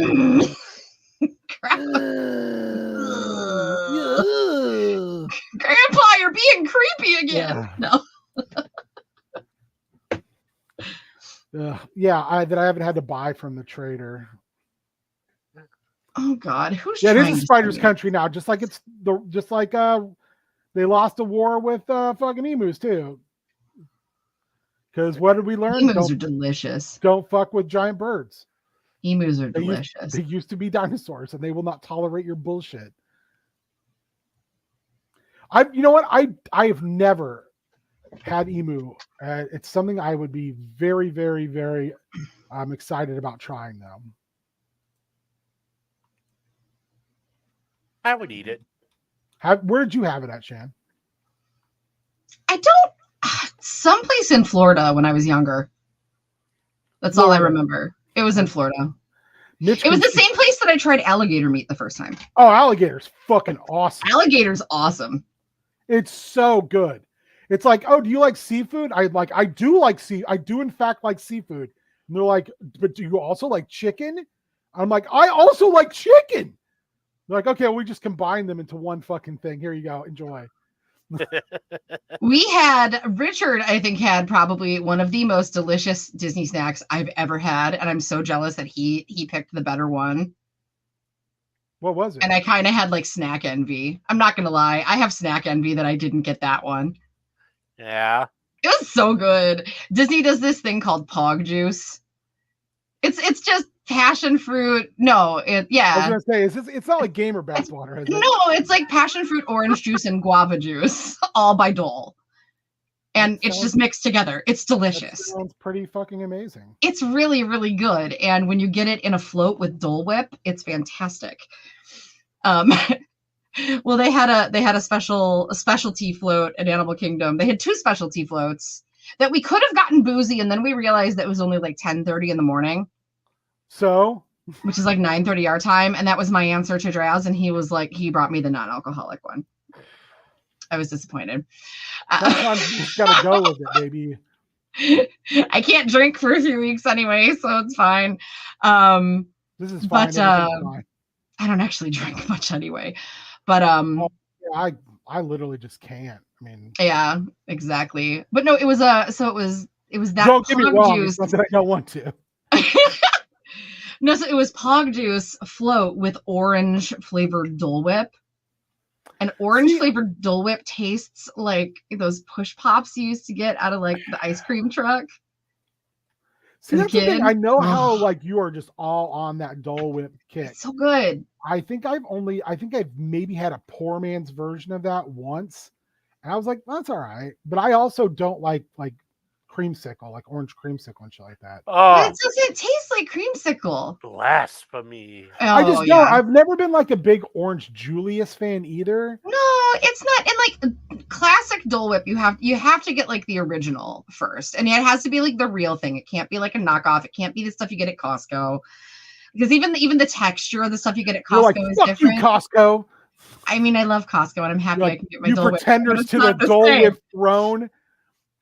I love Costco's ice cream. Don't yell at them. Their ice cream's yummy. Do you know that Schwann's went out? They're gone. Yellow is gone. Yeah, I saw that. Oh my God, really? Yeah, they're still like getting rid of all their stuff. So, but like, yeah, if you have a Schwann's guy, buy as much shit as you can because some of it's like 80% off right now. Man, it's gone away. I found out we can order my favorite ice cream now directly and have it shipped to the house. Oh, what's that? Graders. I don't think I'm familiar with that. Graders ice cream out of Cincinnati, Ohio. Cincinnati, Ohio. Cincinnati. I'm James Mason, and I love ice cream from Cincinnati, Ohio. The most devious bastard in New York City. I'm on my James Mason bullshit. I need to finish rewatching Salem's Lot with Cassandra because she's been like, yeah, it's really slow though. And I'm like, well, you can fuck off. We're divorced. We're now divorced. Damn. You don't like the Salem's Lot. Damn. We're not doing our 3rd ceremony this year. We're done. It's all over. That's cold. I said no when it's over, and I said when your wife does not like the OG Salem's Lot because she feels it's too slow, that's when you go, yep, this was a mistake. My entire life's a lie. But we started watching it. We watched like the first half, and I just was like, I forget how much I love James Mason's voice. I'm James Mason, and I'm like, oh god, James Mason. So yeah. Anyway, now I just want to talk about Dole Whips as James Mason. It's a Dole Whip. Don't settle. Don't settle for the bullshit Costco. No, it's a fake. Do you know? Okay, your James Mason is like this close to being Brendan Lee Mulligan doing Galir from Fantasy High. It is a little, yeah. It's this close. It's literally a facsimile. It's a spilled yogurt on my shirt. I spilled Dole Whip on my. Stop! Oh this my will god! Not be tolerated. Wait until wait until the master comes. He can't wait to meet you either. Do you know what the worst thing about going to Disney with us is? Like we quote obnoxious McElroy shit on rides. Not ride Winnie the Pooh. Last night I literally had to be like, hey, I need to stop talking about the McElroys because that's all I've done for the last 25 minutes, and this is a horror show. So I need to stop right now. Colin's like, I like when you talk about the McElroys, and I'm like, yeah, I do too, but that's like, I need to stop. It's bordering on problem. Perhaps get an intervention done. It's okay though. We're just as bad. We are just as bad. Oh my god, yeah. We were in a shop at our hotel the other day, and Richard's like, "Oh, look at this backpack!" And without missing a beat, I go, "For his applesauce." Backpack where he keeps his applesauce. I just rewatched all that the other day. We got to Pirates of the Caribbean, and Richard and I are just leaning back and forth. We're like, "Damn, Bone Dog. Damn, Bone Dog." Not gonna lie, that you almost had me there, Odell. You know what I like to say with donuts? Ooh. People are like, what the fuck are you guys babbling about? As you repetitively break these 15 pieces of gravel.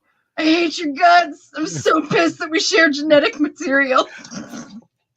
There was a new Monster Factory this week. Oh, was there? Yeah. Ooh. I haven't watched it yet. I'm very excited though. There was a new Monster Factory. Justin and Griffin did stuff regarding Monster Factory on their regular ass stream show.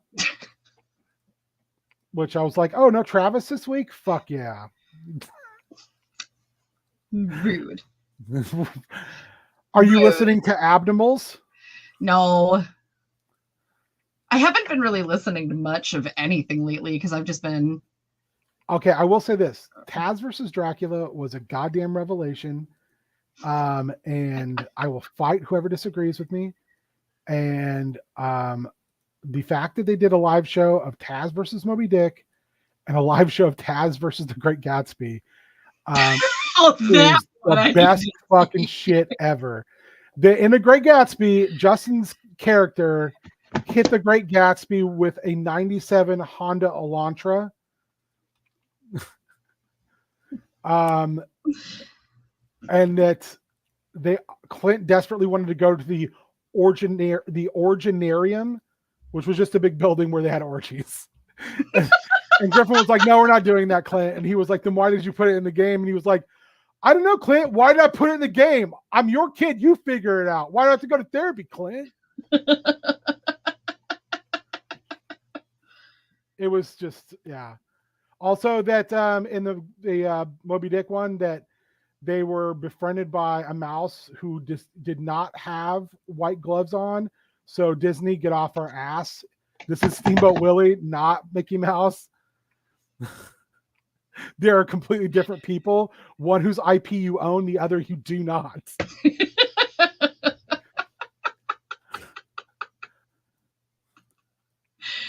Those live shows were killer. They were so good. I need to watch the Dimension 20 London show because my friend's song was at that. Really? She was in the audience. Yeah, she was studying theater over there, and she's been living over in the UK for the last few years. And she sent me a photo from like outside on Snapchat the night that she was there, and I'm like, bitch, what? So she kept sending me updates, and I knew about like Lou and his haircut before anyone on Dropout saw it. Because she was like, Lou got rid of his locks. Oh my god. That's It's really bizarre. I can't funny. imagine him without his hair. He looks good. It's a very different look for him, but it's slick. He looks really good. He is a dapper ass gentleman. Mm-hmm. He is. He definitely is. Those are really fun because it's like they don't know which Dimension 20 character they're going to play, so they randomize it. Yeah, James talked about maybe doing that this year for Extra Life. Yeah, that could be fun. But I don't know if he ever got it off the ground or not. I mean, Gotcha. I'll be honest, Extra Life has been kind of I feel bad because it has not been my focus this year. Yeah. That's not so bad. Like, you got a million things going on. Like, so, but I am like kind of like unsure how it's going to go on my part. I haven't had as many people sign up for my games this year, so which I'm kind of surprised by because I am finally doing my Oz game. No, not the prison show. Thank you for the clarification. You're welcome. Where the players will make a real life a supposed version of another player in real life, and then that player will then get to make their character off themselves. If I just explain that anyway reasonably. So because it's Wizard of Oz, you all start regular lands before you go to Oz, which is a great supplement book that I picked up. I finally got a digital copy of it. I'm really mad that I had to pay for that after I paid for the OG book, but that's life. But it's we'll do a one shot of it. People like, we might go back to it because it is a political city crawl. Very cool. Yeah, it's very interesting. Like, I think like it would be something you guys would enjoy very much. What the hell? What are you yammering about, Rich? Trying to figure out why I've got unsmelted copper coming through my lines. Oh, you're playing Satisfactory. Yeah. Richard, Gotcha. that's you had me freaked out for a little bit when I was like, do you just have unsmelted copper in your house? That's what I was gonna say. I'm like, without the context there, that was kind of messed up, dude. It was a little wild. I think I've also made a critical error, Rich. Like, I took a thing downstairs earlier, and like 2 hours went by, and like it didn't do anything. And I'm like, okay. So then I have no idea what you're talking about, here. but part of me thinks I know what you're talking about, and I'm like, you know exactly what I'm talking about. You know what I'm talking about. I took another one of the ones that's like in my office, and then like 20 minutes later, the first one kicked in. You gotta stop doing that. I mean, it's not gonna hurt anything. It's kind of funny. Doing what? I'm not doing anything. Doing what? I'm not doing anything. All I've been doing today, look, I did things and I watched a lot of Owl House, okay? I still need to watch Owl House. Oh god, it's so good, dude. All I've heard it's is how so insanely good. If you like, I mean, if you're into like the Alex Hirsch Gravity Falls style show, it's like that. I don't know why I wouldn't enjoy it. I mean, that's the thing, is like, I may not be overly familiar with Hirsch's work, but what I've seen of it, I've enjoyed. So I'm kind of like of the mind, like, well, if this is good, then I'm sure the rest of it's going to be pretty It's tight. Owl House is like, I enjoyed it when they first started airing it, because it was kind of what I picked up when Star versus the Forces of Evil was ended. Which has totally different vibes. Star is ridiculous, but I do love it. It's still one of my favorites that they've ever put out on Disney. But Owl House is incredibly queer and incredibly serious.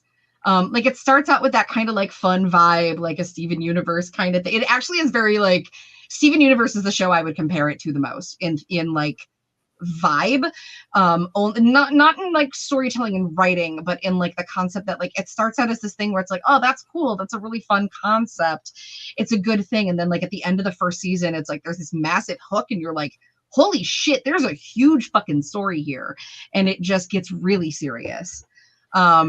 Yeah, it's fantastic so far. I'm like digging into season 2 right now, and I'm really enjoying it.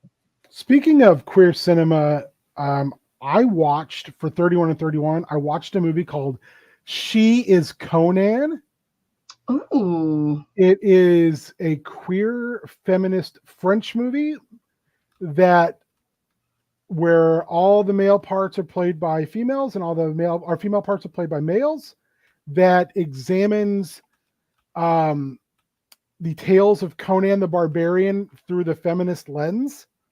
yo, that sounds dope. It is wild.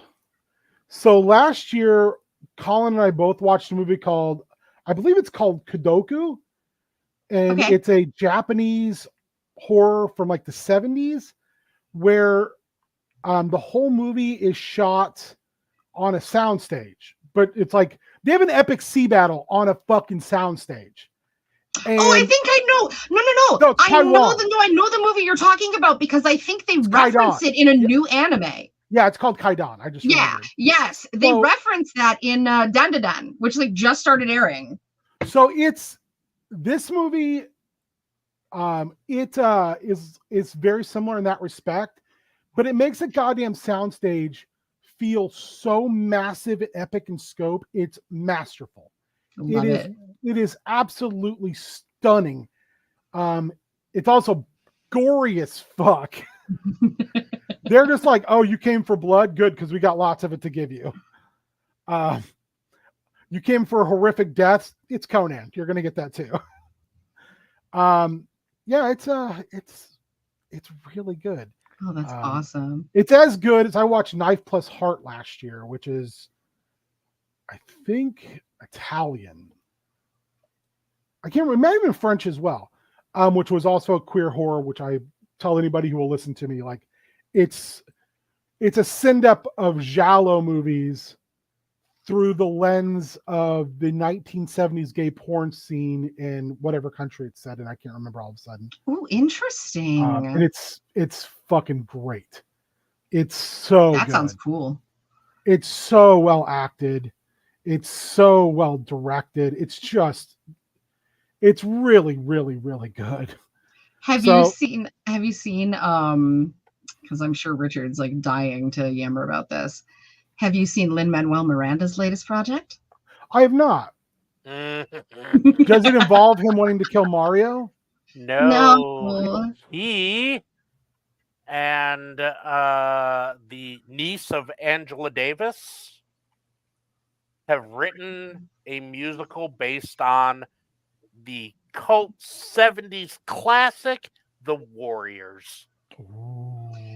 And here's the thing. Ooh. The concept album is live on Spotify right now. It features, I'm sorry, did you say concept album? Yeah, they're planning on bringing it to Broadway, but here's the thing. First off, the entire Warriors gang is gender bent. So it's females. All right. Right? And he did it specifically in response to fucking Gamergate. That's what inspired him to gender bend the characters. I love Lin-Manuel Miranda so fucking much. I will literally, there's not a lot of people in this world I would take several bullets for. I would take several bullets for Lin-Manuel Miranda. And that sounds fucking incredible. I would do it. And here's what's even better. The concept album features members of fucking Wu-Tang. Like, yeah, it's insane. It's insane, the talents that are on the concept album. Yeah, they have Lauryn Hill. They have SZA. Yes. I mean, it's amazing. It's I'm pretty insane. sure if you're Lynn, you can pretty much just reach out to people and be like, hey, you want to do this thing I want to do? And they're like, yeah, Lynn, I do want to do that thing you want to do. Okay, let's just do this thing then. It's really interesting though, because I've listened to a good chunk of it at this point. I'm still working my way through it. I have to like absorb Lynn's work like 2-3 times. I learned that with Hamilton. Because I interestingly, being such a huge fan of his, I hated Hamilton the first time I heard it. I hated it. That's shocking to me. I know it literally, it's because like I love rap and I've been a lover of the art form like forever. But I don't like to talk about it because like, who wants to hear another white bitch talk about rap? But I really do. Like, I mean, what is your chosen time period and style of rap that you're like all about? I'm honestly kind of a mixture of different things. I like some classic 80s. I had my friend Angie's brother like listen to Eazy-E nonstop, so we would listen to a lot of Eazy-E. Were you like a West Coast rap? Yeah, I was definitely like a West Coast, but as I got older, I enjoyed East Coast a little bit more. Because like, you know, the Jay-Z phenomenon kind of like grew out. Right now, I am loving the very feminist movement in rap. I'm a big Cardi fan. I love Cardi B. I listen to Megan nonstop. In smaller terms, I'm a big fan of Nerdy E, who's based out of Minneapolis. Queen Latifah's outstanding, and I'm a big Missy Elliott fan. Huge Missy Elliott fan. God damn it, I can't remember her name. So because I'm slightly, I mean, not slightly, I am older. I grew up on like old school East Coast, like early shit, like Kool Mo D. I love Eric B. Yeah. I don't think there's anybody before or since who can turn a phrase as well as Eric B can. Like, he's just so fucking quick-witted. I don't know, man. Kendrick. But I gotta remember too, he was doing this shit back when nobody was doing it. Yeah, facts. So I'm always fascinated, like when people are like, "Oh, I really like rap," and I'm like, "Okay, well, like when did you get in? Like, and what was your like gateway drug?" Because like Public Enemy was a big gateway drug.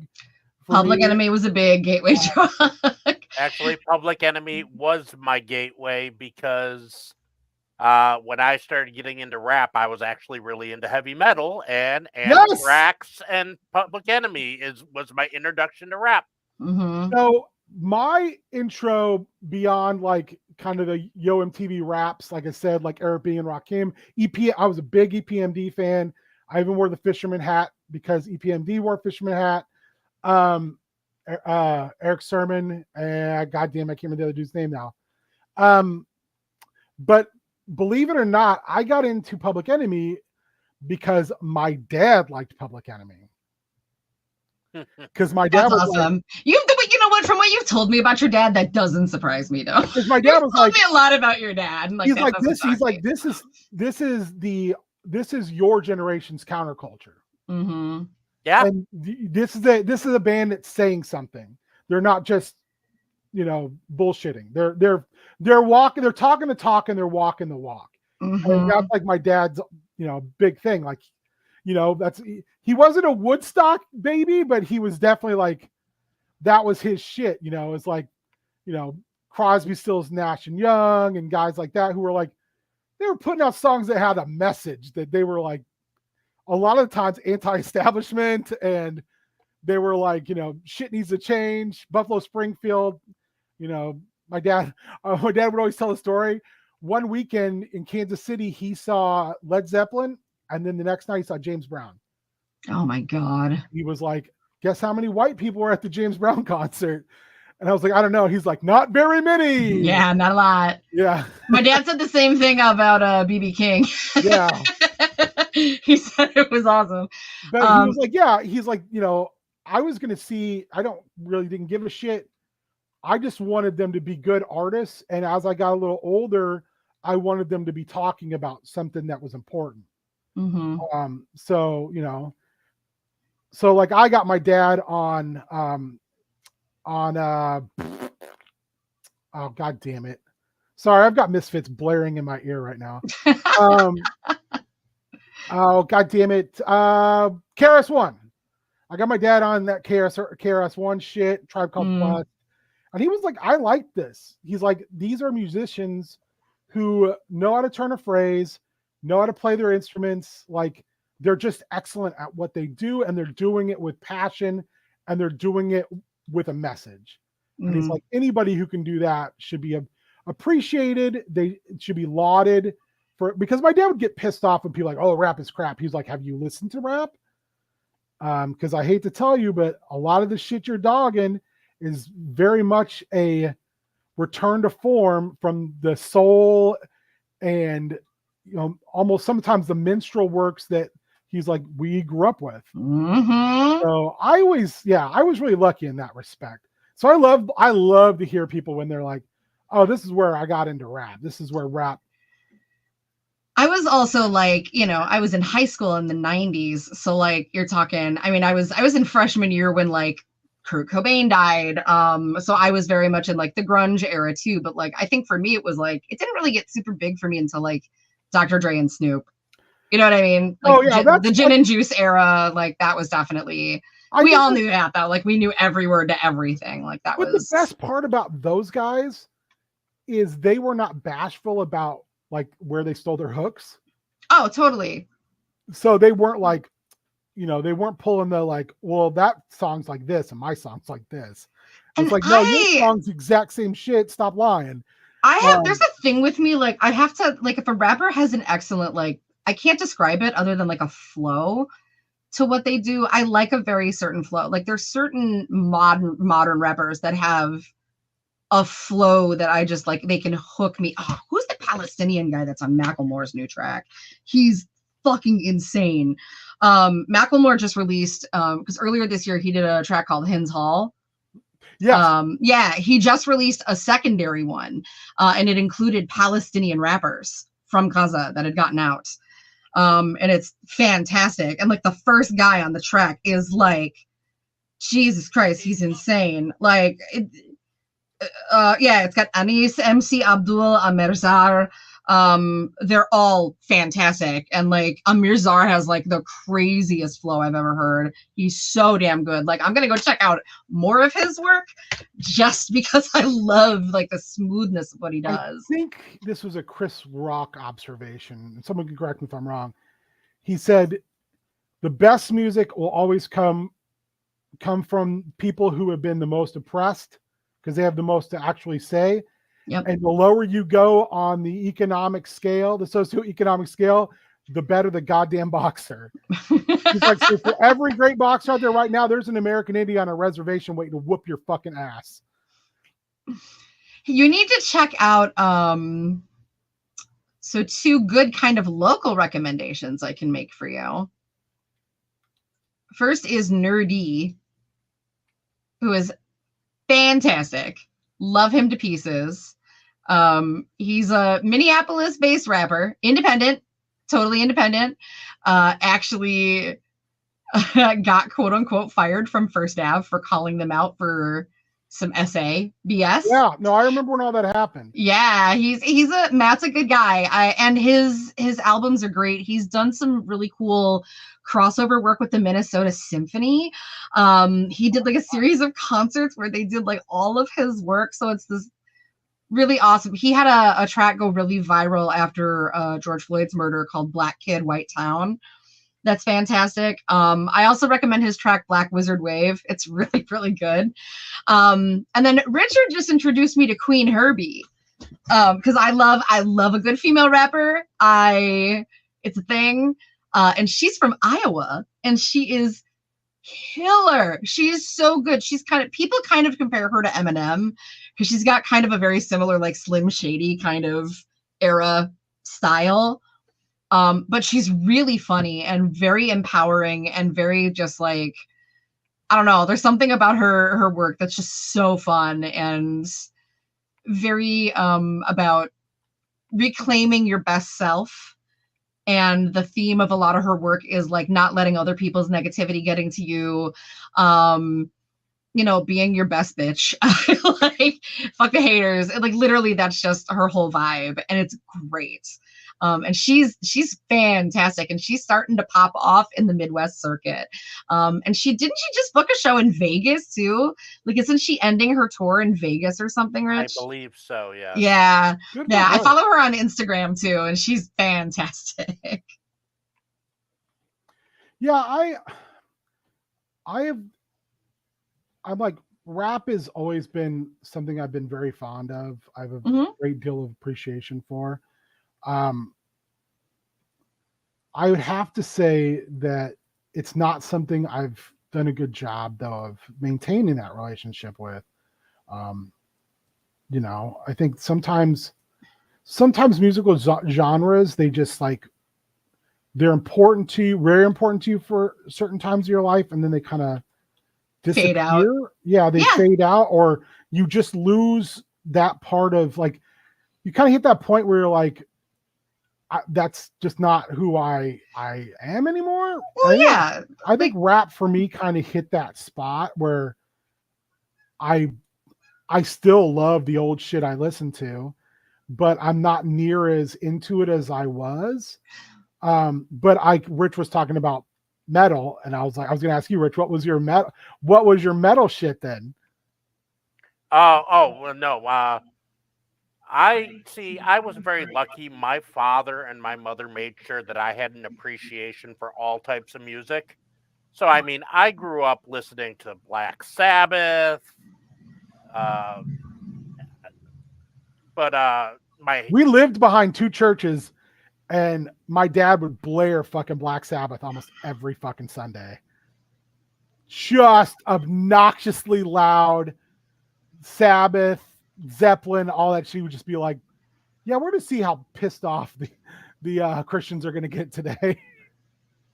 but then when I got into my junior high era, I was listening to. I mean, obviously all the 80s hair bands, but also some of the harder stuff too, like Exodus and Slayer and So you were like a thrash kid. yeah. Well, I was an all types of metal kid. Okay. Like, I mean, I would say probably the only one I didn't really get into was, the Christian rock or the Christian metal. So Do you know Striper why? and all that. Because they sucked. you know I what will say rocks? there was one. I can't remember the name. The guys who did the song from Nightmare on Elm Street 3, Dream Warriors. Dokken. Dokken, yeah. They're the Dream Warriors. You know what's fantastic? Mariachi metal. Mariachi metal's fucking dope. Those wild Truly, it's great. variations on the theme stuff, I always find to be like surprisingly great. And I'm always kind of like, I don't know how I feel about this. No, we used to work with a guy. Okay, like way back when Richard and I both worked for Touch Tunes, the jukebox company. And I worked in the warehouse, and like every division we had our own jukeboxes, and all the boys in the warehouse, like most of them were Mexican, and so they would just load up the music. It was so weird because all we heard back there all day long was Rage Against the Machine and mariachi death metal. That was all we heard. That is the best shit I've ever heard in my life. It was so fucking great. It was just awesome. Like, I truly appreciated it because, like, the boys, they also, Richard, what was their nickname for you? Chewy Poncho. They were awesome. I loved those guys. I actually miss them. I wish we were still in touch because they were fucking hilarious. They're just fun guys to hang out with and so fun. But yeah, so they used to put mariachi metal on all the time. I had no idea what I was doing. Oh, and then a lot of Richard Cheese. Hell yeah. Just a lot of Richard Cheese. It was we had the weirdest taste back there. Richard Cheese is really fun. He's great. It's stupid as fuck, and I love him for that. What do you listen to like now? Like, what's your go-to? So right now, like what is literally playing right now is the Yeah Yeah Yeahs on my playlist. This playlist is probably very Clutch heavy. I very much love Clutch. I think that it's hard to beat Neil Fallon's lyrics. He can turn a phrase extremely well.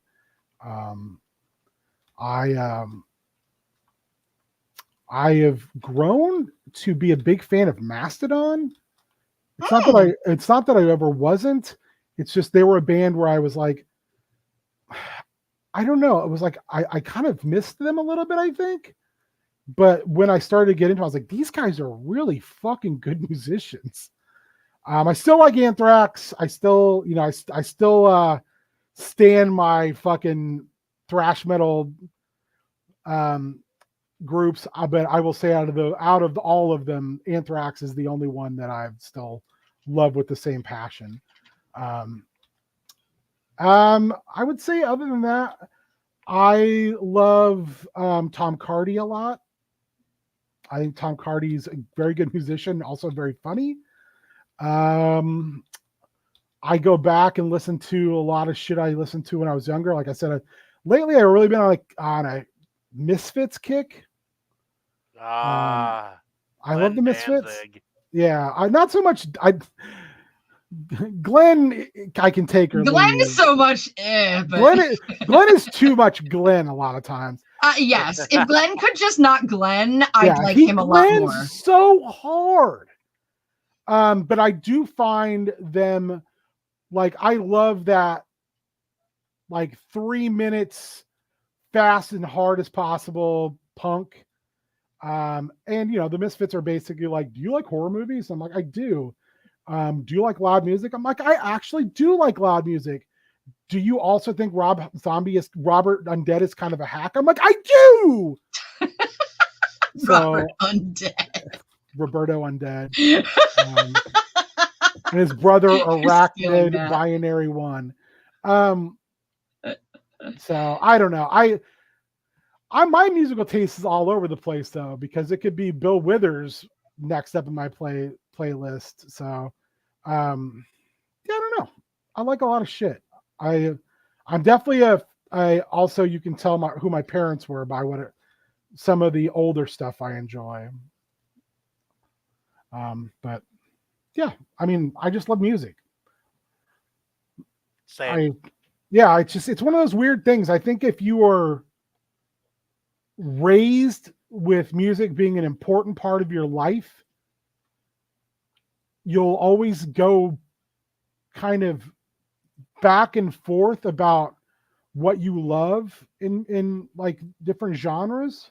Mm-hmm. Like I find myself, like you were saying a little bit, I find myself vacillating a lot of times between a lot of different genres and a lot of different artists, where I'll be like, oh, this is my shit right now. And then, in a couple months I'll be like, well, but this is also my shit. But this also is my shit. So, I don't know. There's a lot out there I love. I think it's the beautiful thing too is like I never stop finding new music to like. Mm-hmm. Like someone will send me something and I'll be like, this is amazing. Like, how have I never heard this before? Like right now, the next thing that kicked on was the Moldy Peaches, steak and chicken. Who am I going to stick my steak for chicken? Who am I going to stick my dick in? We're not those kids sitting on the couch. Like nothing like anything else that has played in the last 5 minutes. And the Moldy Peaches, I don't know how familiar you guys are with them, but it's like so heartbreakingly sang by the female lead singer. She just sounds like she's pouring her fucking heart out when she sings. There's a song that ends with "I'm just your regular Thundercats hoe." That song almost makes me cry every time because it's just about unrequited love. It's about like loving someone, especially like in high school, who does not love you and will never love you. There's something like sad and beautiful about that. I can't remember what the song's called, but yeah, Moldy Peaches, baby. Very People nice. should check them out. If they're unaware. They're strangely obnoxious and catchy. Richard, what's your go-to right now? Music-wise? Yeah. I have been listening to. Actually, I've been back on my Oingo Boingo kick lately. It's that time of year. Good. It's that Super time of good. year. It's a good time of year to get Danny back in the rotation. You know, love me some Danny Elfman, some Oingo Boingo. Super catchy stuff too. Like, Oh God, yeah. you don't even realize you're tapping your toes until you're like, oh shit, I'm tapping my toes. Mm-hmm. Yeah. That's been my jam lately. That and honestly lo-fi when I'm working. Yeah, I have an entire I have playlist. I have so many lo-fi Yeah. channels. I that is, I completely agree. That is like the most relaxing shit. Lo-fi and just that kind of style, like it's I play it on my channel a lot. It's kind of the vibe. I will see people play that, like oh God, I can't think of this. Brandon something. He has a song called Contrivance, and I will see people play that song on their channel, and I'm just like, did you get that approved somehow? Like, I don't want to be a snitch, but like, is that dude getting paid? Because if I could use his music, I would fucking use all of it. It's so good. Yeah, I don't know. I mean, what are you gonna do? What are you gonna do? As my dad would say, what are you gonna do? Give dogs the vote? I think dogs should it vote. would be the better alternative. I think dogs should vote. That's the thing. Like, I wish he was alive, so I could tell him, like, you will never believe this shit. You would never believe this. Yes. These guys who I talk about nonstop. They too believe dogs should vote. I believe dogs should vote. Dog suffrage. Dog suffrage. That lady gets so fucking mad. Oh, it's so delicious.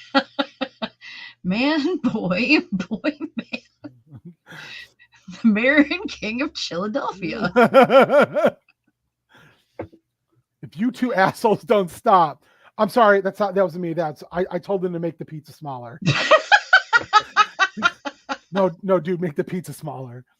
That's right. You're both booted. We have intelligent conversations here.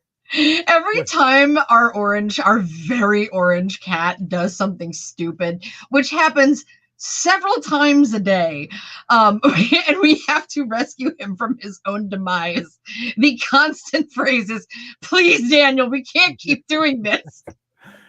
There was a thing I put out in one of my Facebook chats with the walking crew, that was like, somebody made it was not Shrimp Heaven Now, but it was damn near Shrimp Heaven Now. It was something that was very similar. It was very, very fucking funny. I wish I could remember what it was. But I was like, oh my God, they must see this. Daniel, we can't keep doing this. I was going to tell you something. Had to see a store about a Jurassic Park Transformers 2-pack. I mean, that's understandable. I mean, come on, let's be real. I'm not gonna fault you that. I mean, I'm the guy who's like, when can I get them Turtles He-Man shit? We're gonna get that Turtles of Grayskull. I need it. I do actually need it. It's if they didn't want me to buy it, they would stop making them so fucking cool. That's what I keep saying about Disney pins. Yeah, I mean, we were bad on this trip. It's like, hey guys, stop making. We got so many. Oh my God, we got so many. Because you know who's gonna buy it? I'm gonna buy it. You're gonna buy it. It's like, yeah, you with He-Man stuff is like me with Rapunzel stuff. Like, if I see it, I have to own it. I don't know why either. Like, I think when I was a kid, I was maybe even more of like Transformers and maybe G.I. Joe-ish, but like He-Man's the first thing I can remember, like, that I played with all the time. Mm-hmm. Like, I can remember, oh God, this is embarrassing. I can remember pulling He-Man figures around inside a wagon down the block to play with my friends. For real, same. He-Man was like the first toy that everybody thought I was crazy because I was like this little girl like 4 years old, and Who's all your- I wanted was Skeletor. I wanted Skeletor. That was what I fucking wanted Skeletor for rules. Christmas. Who was your favorite? Was it Skeletor? It was his Panther. It was his, because he had the fuzzy Panther. one. Panther. Yeah, and it was like Name. flocked. It was Yes. flocked. So were you also a Mossman fan then? Because No, I was a Many Faces fan. Mossman flocked and smelled like pine salt. Yeah, No, smelled I like like pine Many salt. Faces because Smelled like pine sol and was flocked, and within an hour of that thing coming out of the box, I was picking fuzzies out of it for the rest of its life. See, my problem with Mossman is one of my neighbor friends put him in the slime pit Oh no! and fucking ruined him. Oh. No! So I had to get retribution. Retribution had to take place. I had to wreck some shit. So No, I never put my Moss Man in my slime pit. I didn't either. Other kids did that. You're like, no, that wasn't me. That was other kids. Mom, Dad, that was not me. That was other kids. I did put my That bullshit. I did put my Manny Faces in the slime pit, and the We all slime did. got hit his face. Mm-hmm. Yeah, And I will- yeah, I will agree though. Manny Faces is underrated as fuck. He was satisfying to play with because it was like clicky. Yes, It was clicky. like he was the made- first stim I ever owned, I guess. Yeah, no, and he made cool noise. He Yeah. looked cool. You could change him. So he was really like three dudes and one dude. Yeah. Which also is a regrettable sentence, I think, maybe. Clip Are we it. Phrasing? Are we still doing Clip that? it, chat. Clip it. So he was like That three shit. dudes inside of one dude. Which is that even physically possible? I don't know. No, I just remember being so little. Stack, can you hold me on this one? I just remember being this like little tiny, like very stereotypical 80s girl, you know. Oh yeah, And cool everybody was colors, too. like, Cabbage Patch, you know, and I had my Cabbage Patch Kids and I wanted my Pound Puppies and I wanted all that stuff, but like, I really wanted Skeletor. That was all I cared about. Wow. I had to have Skeletor. What about Which is great. what about Princess of Power shit? Were you into? I was into She-Ra? She-Ra, yeah, because I watched the show. I was like the perfect age for that when that came out. So, yeah, I had She-Ra. I had a bunch of the She-Ra toys. I was always about. I always thought the Horde were the best villains. oh, the Horde were Because the best. Horde my dude, my man is Modulok. I fucking love Modulok. Even though he's kind of a weird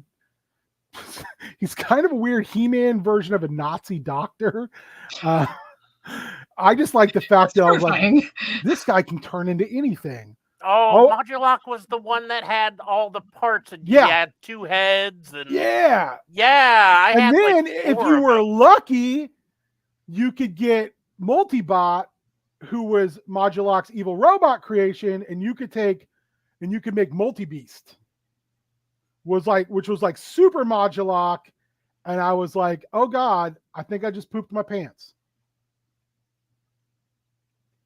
Oh shit. Up too high and I'm suffocating. Yeah, that's by the way, in That's this not mod, good. this mod, if you go up too high or go too low, you start to suffocate. Wow.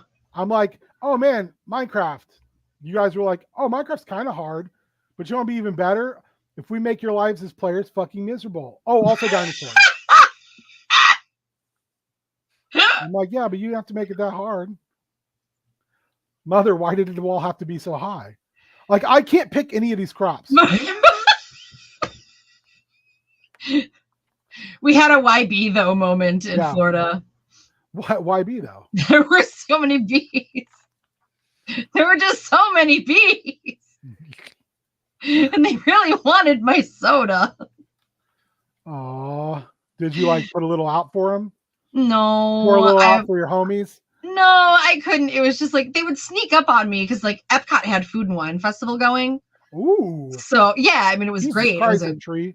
it's a good time, but yeah, there were just so many bees, and everywhere we went, there were Why more are there bees. so many bees? I know. I literally looked at Rich and I'm like, I love them and they're my kind, but Jesus, I don't want to die today. I don't have the EpiPen. Why are these bees back on their bullshit? Your people need to leave us alone. Yeah. I know. I've talked to the embassy. Can I They said no more of this bullshit. Without giving too much away, I did have to explain to my chat one day that I'm allergic to myself. That's fair. I was like, no, I am my own Oppenheimer. Yeah, you're I like, am hey, becoming this is just me taking self-loathing to a height that has never been reached before. I'm literally allergic to myself. There's something kind of beautiful in the metaphor. Like if you want to get sappy about it, but like it's so funny to me. It's so funny to me when I think about it because like it's just hilarious, and I'm like, only my dumbass would do that. I just broke that tree. Didn't go down. Oh, boo! Boo! Boo! Oh my god. Hey, there's my cows. Hi guys. News. There's my blueberries that stab me every fucking time, and I have no idea how to eat them. Wait. Have you seen Moodang? Come on. Have you seen Moodang? Come on now. Moodang! Are you really going to even ask me this question? I am going to ask you this question because you I have really had people insult me like ask this? me what the hell Moodang is. Moodang is a fucking amazing little bugger. A gem. Who needs to be protected at all fucking costs. Yes. And will Must brook protect no baby. disrespect. Have you seen so you did not then see the thing I was posting? I don't know if I posted it on Discord or not, where someone took this metal song called "Disrespect Your Environment" and then just put footage of Moodang just fucking wrecking shop. Oh, is it the disrespect your surroundings? Yes, disrespect your surroundings. Yeah. Exactly. I'm like, this little booger is literally all of us all the time. And must be fucking protected. Have you seen the clip of VTuber Chibi Doki losing her mind about Moodang? She's watching this like feed and it keeps scrolling and she's like, Moodang! And then it cuts to this woman talking and she just goes, shut up! I want Moodang!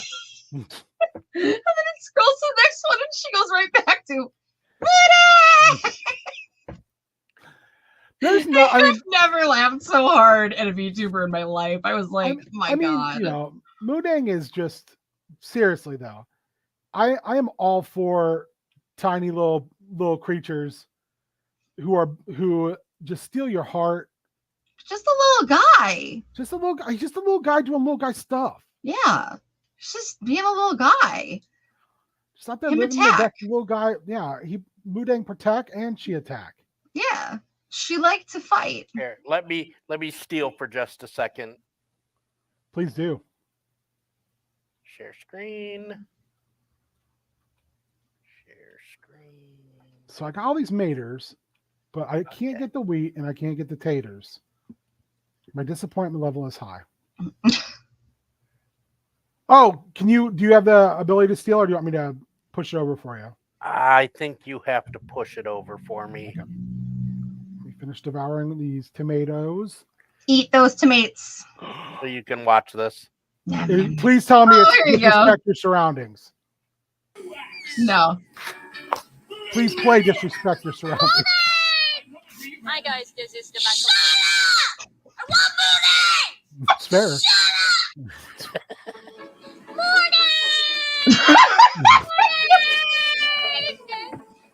No, I'm making the request right now, Richard. I love TV. I need disrespect your surroundings. I don't want it. I mean, I don't really want it. I need it. Let's see. Like a needle needs a vein, like a preacher needs pain. I need Moodang. I mean, I must disrespect it.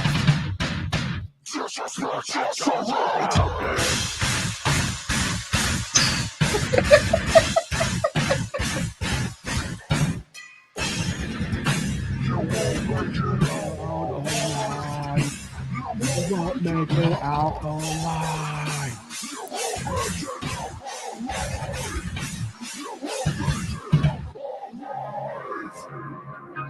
And then we get to the pseudo emo portion of our broadcast.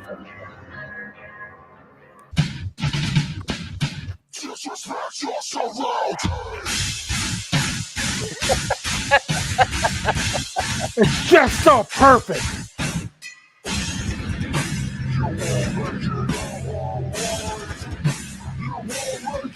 Wudang's just like, you caught me on a day when I wasn't giving a fuck. I mean, every fucking day. That's every day for Mudang. That's my favorite part there at the end when she's just like lounging and stuff. I'm so fucking I don't care about your bullshit. We were on. They have a safari. You can steal your ride. They're back now. Oh, thank you.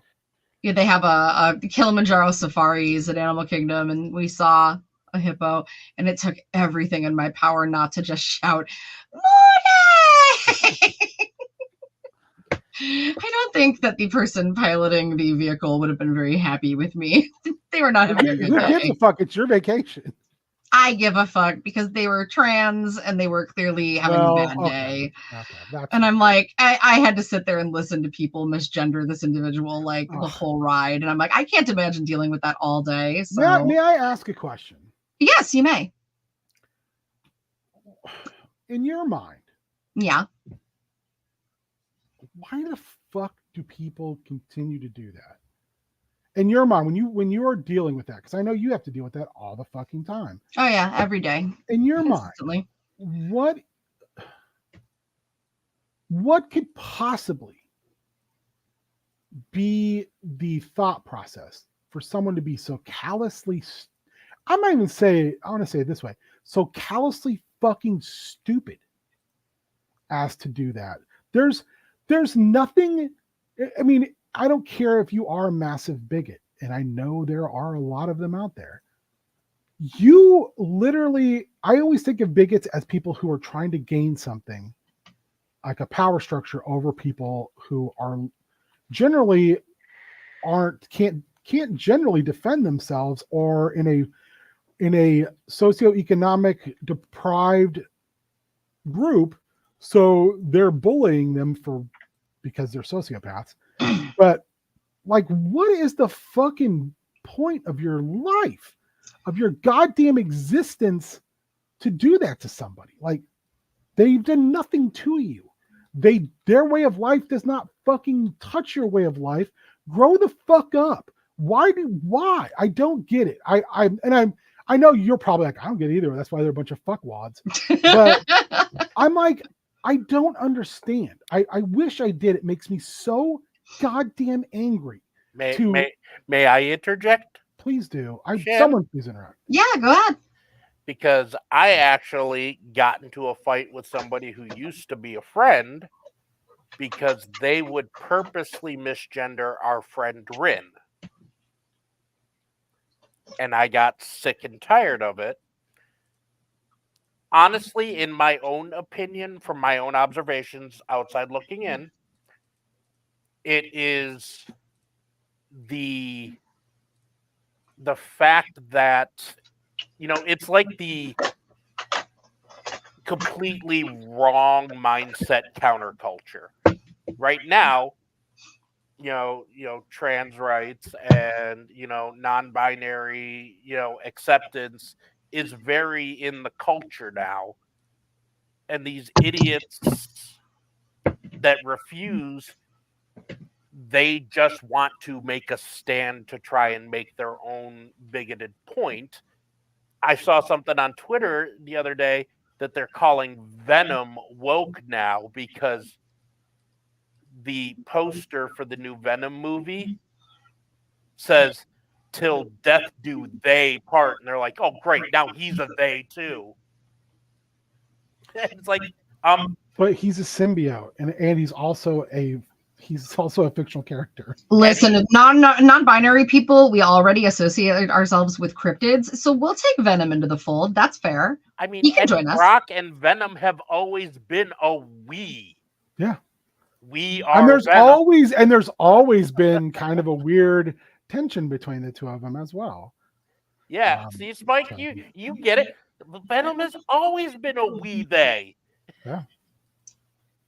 I mean, for the life of me, I find it infinitely, I mean, not even frustrating. I find it maddening because I do not understand why anyone would take pleasure or delight in the hurt or discomfort of someone else for them just trying to fucking survive in a world that honestly almost always doesn't give a shit about any of us. It makes me so fucking angry. It's one of the rare things that makes me want to commit physical violence. I can interject, and if we want to deep dive and you would like to hear my actual answer to the question, other than, yeah, there are a bunch of fuckwads, which is true. That's Also the factual. TLDR version. Yeah, but that's kind of the TLDR version. But I could break it down for you in a slightly lengthy way if you would like. Anytime. I mean, Okay. I always desire to understand things that I lack the commonality of experience with, because I always hope to be better. And I think for human beings to be better, one of the things we have to immediately do is like recognize we don't get everything, and that there's going to be people out there whose lived experience is fucking vastly different than yours, and you need to take it into account before you open your big fucking fat mouth. I don't know. I do believe that, and I believe that you can learn a lot through a conversation and the opinion and life history of someone else who's not you. So Yeah. But at the end of the day, they're still just fuckwads. So I mean, I don't disagree with that. I mean, I do agree that the olds have caused a lot of problems. The olds have caused a lot of consternation and problems for the rest of us, when they just should have, they should have just, God, no wonder I'm hungry. I just looked at the time. Jesus. Oh, I thought you were going to be like, I really could eat an old right now. No. I was going to be like, I mean, I could eat rich. Yeah. Food will be here in. Oh, you ordered? 8 to 10 minutes. Oh my God, you're amazing. By the way, I don't know if I told you or not, but I did get a new job. Oh, congrats. Yeah, that's kind of what started this. I messaged him and I'm like, what happened with the job? I normally would not name them just because I don't want somebody to be like, but I will name them this one time. I am going to be a case manager for Stepping Stone, which is a nonprofit who's built upon the premise of ending homelessness. Awesome. That is so cool. I think, for most people who are familiar with me at all, outside of the dumb shit I do online, I have worked in human services the entirety of my adult life. My parents worked in human services. So I have a great deal of passion for helping other people and for causes. So that's where life has now led me. And I really appreciate the opportunity to do something a little different, because I have not done this exact type of work before. I've worked in other capacities in human services. I have not done housing insecurity before. So it's interesting. Because also it's not going to necessarily just be with people with disabilities. I will be working with people, period. End of statement. So that will be, that's going to be an interesting new experience. Not in a bad way, just different. That's a lot. It's one thing when you walk people through things who do need you to walk through things. Yeah. It's another when you're working with folks who just find themselves in bad circumstance, who just need help, and they need you to be there in that fashion. They need you to show up. They need you to help them get their life where it needs to be. And Mhm. that's an interesting new challenge for me. So there, I said it. I'm done. That's awesome. Oh, I'm so happy for you. I am very happy for me too. I was getting to be very concerned because I was going in for a lot of interviews and nothing was really sticking. So Yeah. people would be like, "Oh, you're great. I wish we were hiring for this." I'm like, "Well, but you could." A lot of even my old job being like, "Oh, we really wish you weren't leaving." And I'm like, "Well, maybe you shouldn't have eliminated my position." Yeah. That's kind of what happens when we're getting rid of this to do this other thing. People are like, "Oh man, well, I guess that means I can't be here anymore." So anyway, for anybody that was interested in knowing that, that's excellent That's news. awesome. I really Congrats. appreciate it because I have been crazy lucky to have really, really cool people in my life who have been fucking insanely supportive, both remarkably enough in things like this weird world of streaming stuff, and on top of that, just in real life being just fucking amazing humans. And you guys are amazing humans, and I've Mm. tried to always, hopefully, to get that across. I don't think I always succeed with that, but I appreciate you both. I really appreciate your friendship. And I Same. very, very much appreciate the fact that you guys show out constantly. And it's very, very appreciated. I think I've said appreciated 15 times, so I'm going to stop now. Baby. So it's good to know that even though we had hiccups with stuff today financially, that hopefully we won't be having hiccups going forward. So That's amazing. I'm so happy for you. And we feel the same way. I hope you know that. Yeah, I mean that's the thing that I've Like always really loved about both of you is you both say what you mean what you say, and you're always doing positive shit for other people. And I think that can sometimes be hard, and it can sometimes be also difficult for people for other people who are trying to do the same thing, to always recognize and appreciate that.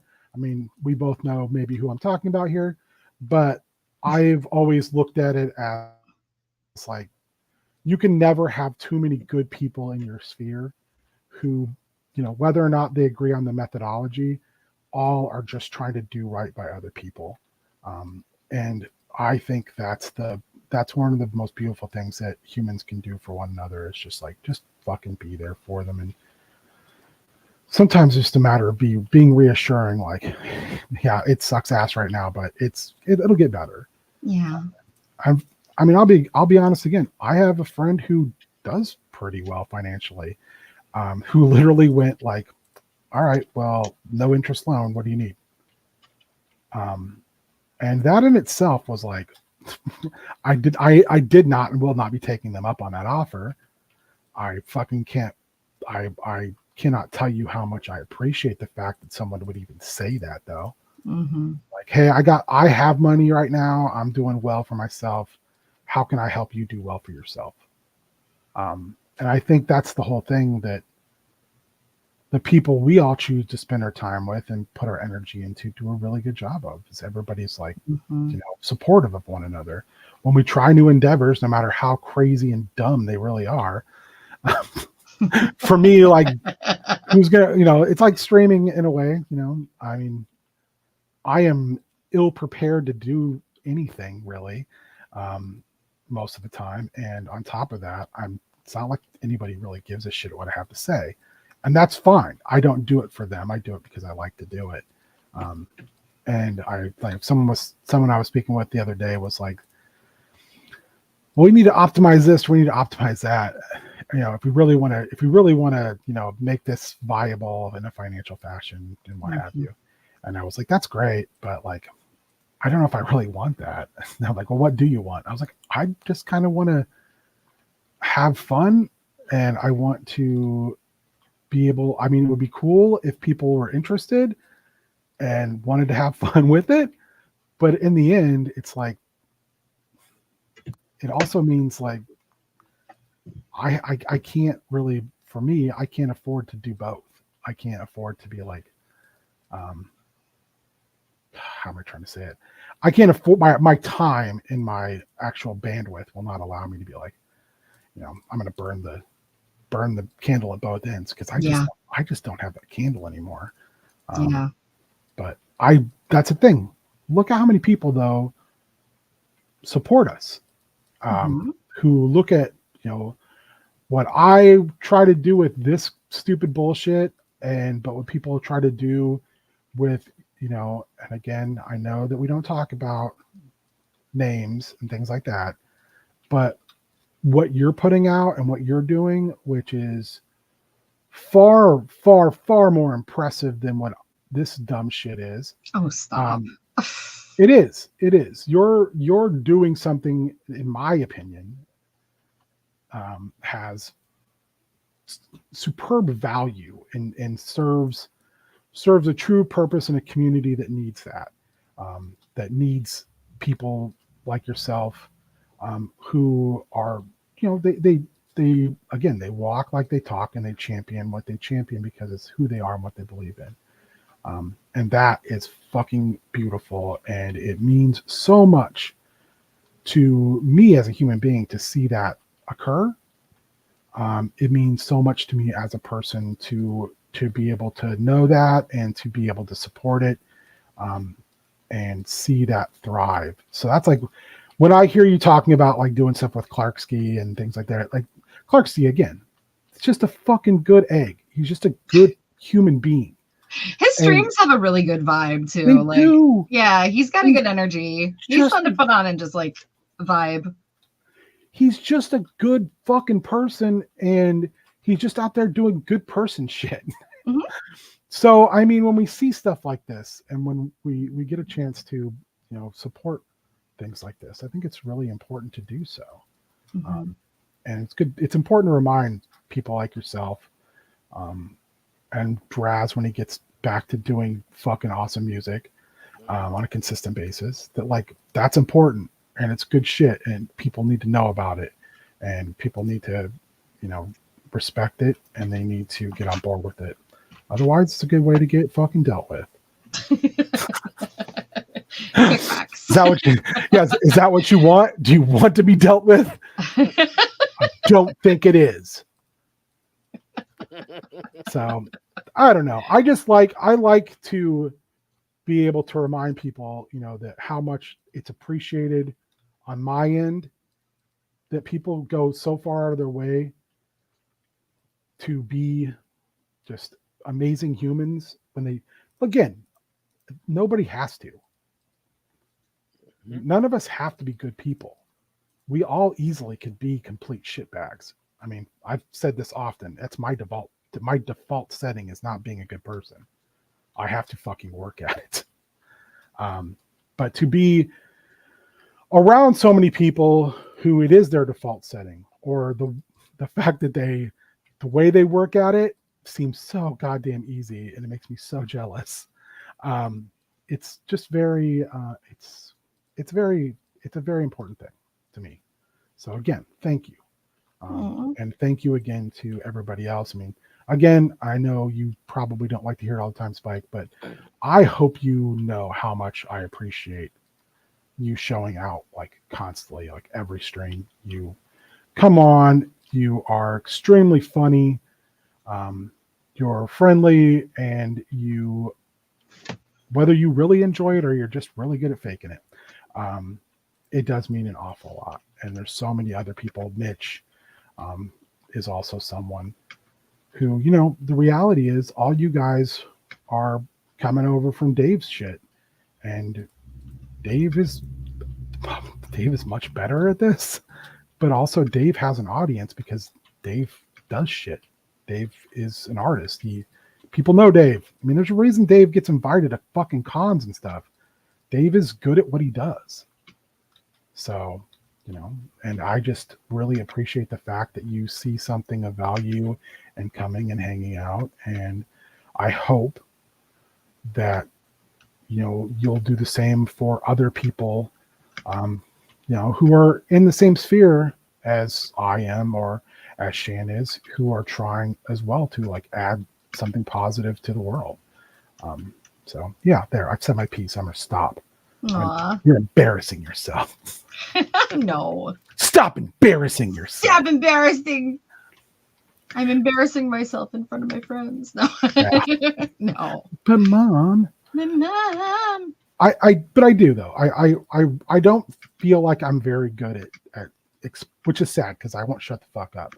But I don't feel like I'm always good at explaining it or getting across just how much it does mean to me, as someone who can, like I said, I can be really, really difficult to deal with. I do not hide it. When I say I can be difficult to deal with, I am not lying. I am not. It's not hyperbole.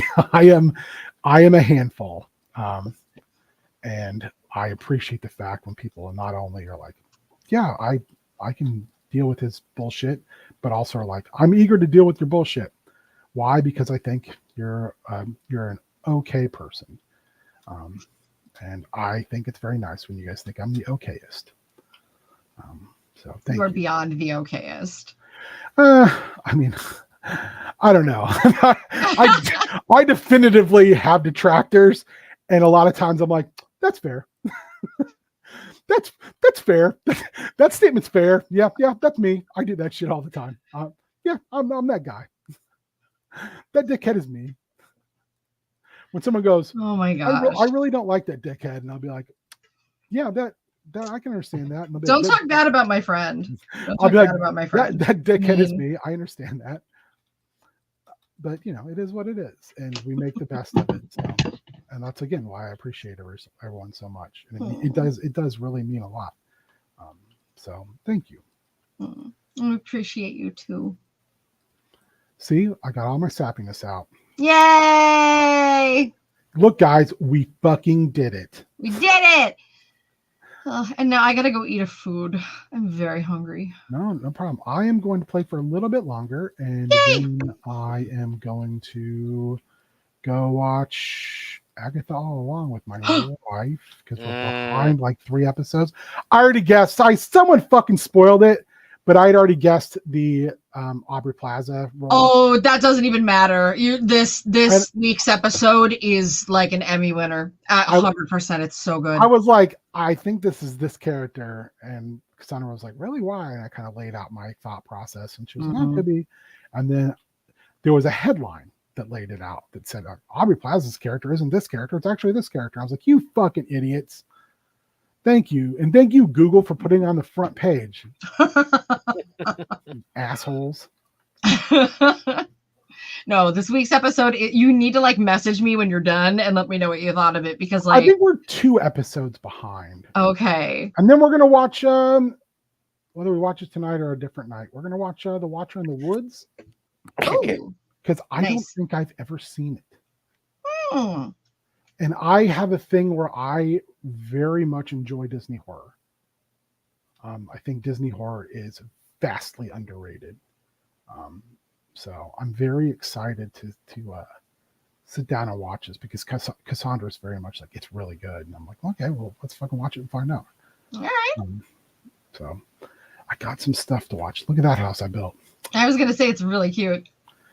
It was like 3 houses that were over there that were like no one was living in. I'm like, well, if you guys aren't going to live there, I'm going to turn into one big fucking house, you dickheads. It's a double wide. Also, like I built, that house is actually here. Quick tour of the house so I don't die from shitheads that are wandering around. It's been really quite quiet in our village. Whereas when we look at this shit. You guys want zombies? This is how you get zombies. Leaving doors open. Bunch of goddamn savages. All right, so we got a little loft area. Cute. I think it looks flat on the upper story, which is kind of frustrating for me, but I couldn't figure out what to do. Although I do like this, turned out pretty good. So there's a downstairs where these 2 people are having their time, and then I built this into the side. I don't know if they don't like it because it needs to be one higher though. So anyway, this is this house. It's pretty good. It's not my best, but it's Nice. this. The fact that I probably went through 25 different axes to make it. That's so 'Cause frustrating. Oh my Because they're god. flint and it's like they break constantly, and it's just this one. It's good until you look up here, and then you're like, "Wow, that is a thing, huh?" Certainly, it's a flat-faced house you got going there. You could fix that with some texturing. Yeah, I'm just trying to figure out what I want to do. Like, Cassandra and I were arguing about stripping logs, and I agree this looks great as a gradient up, but I still like my logs when they're going up and down to look like logs. I don't know. But this is like fucking ugly. It's just ugly. Like I don't know. I'll have to if anyone has ideas. And then I think you've seen it, but I live up there on the hill and I tore down all the other houses up there because these fuckheads would walk up there and then get stuck. And then I'd have to go push them off onto other paths, which is real angering. Also, did you see the little lizards that walk around? I did. They're fucking adorable. They're so cute. All right, we got a jet. Our food is about to arrive. Yeah, All okay, right. I gotta go eat a food. Bye. Bye. Thank you guys. Party face. Bye. So we were lucky to have Shan and Draz pop on for a while. I'm sorry, trying to catch up with you, Super Spike.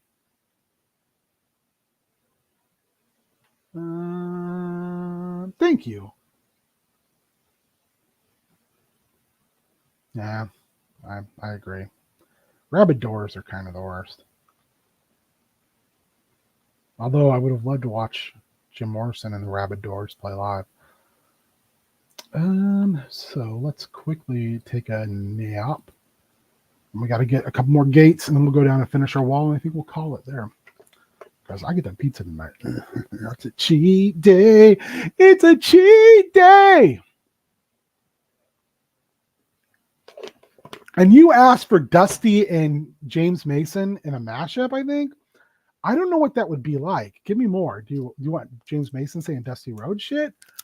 Or you want Dusty Rhodes saying James Mason shit? You can't have both. I can't cross those streams, Spike. Even I can't do that. I know it's shocking. All right, let's make a couple more gates.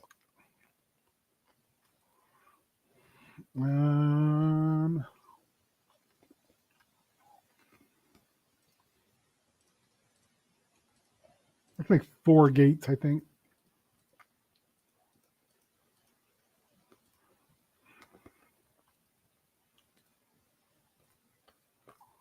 I'm gonna put this back, and yeah.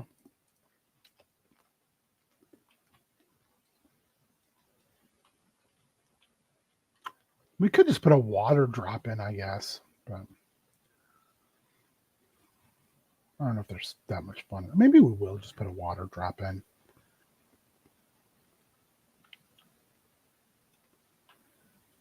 Mason saying Dusty Roach it. All right, let me see if I can try it out. I think it'll be harder than I think it will be.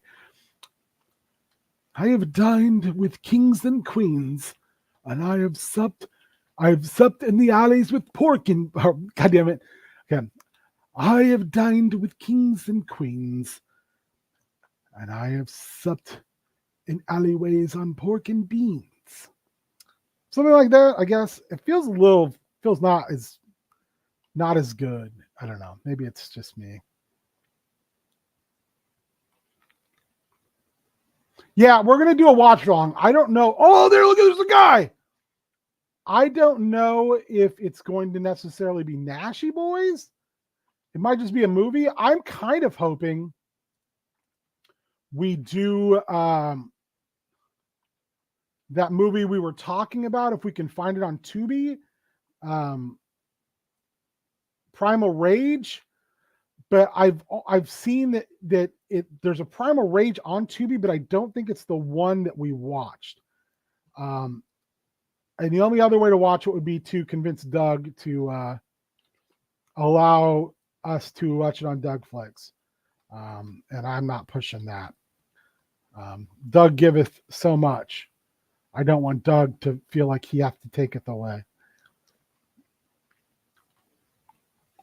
Look at us doing this big wall. I mean, we're living the dream. We're building the wall. And you know what? We're not even asking Mexico to pay for it. That's right. I went there. Well, this is got to take this off there.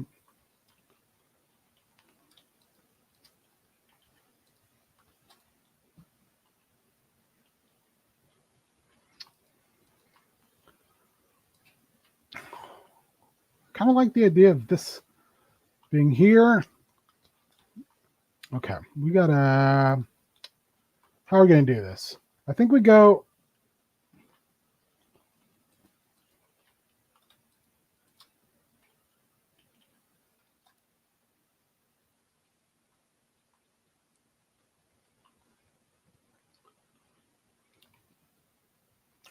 I don't know if it was 2018 or not.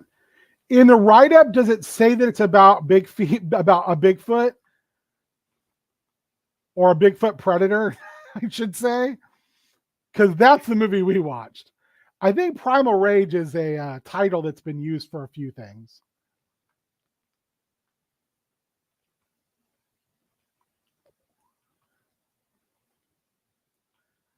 Because goddamn, that movie was funny.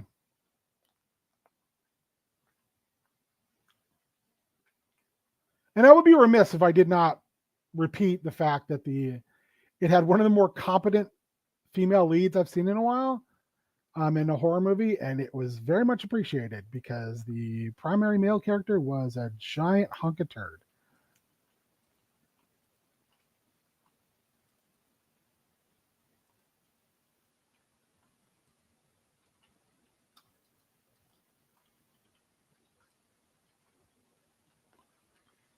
Okay, how are we going to do this? We're going to go up here.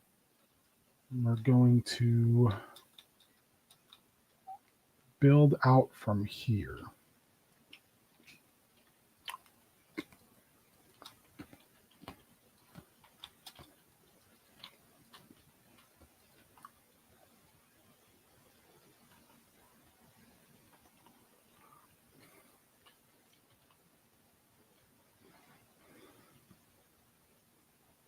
Just about to zigzag it a bit. Yes, that was it. Pacific Northwest couple. One dude just got out of jail.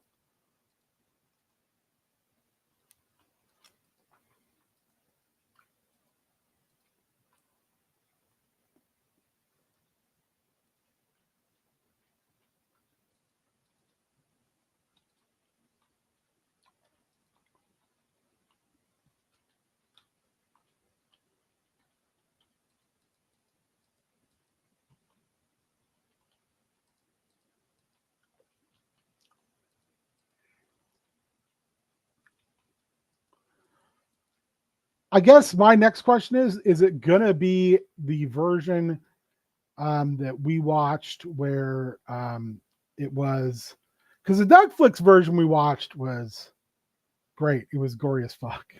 And there was some kills in there that I absolutely thought were baller. But I certainly, the YouTube version we were watching, you know, it sucked ass. Let's be honest.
God damn it. Okay, game.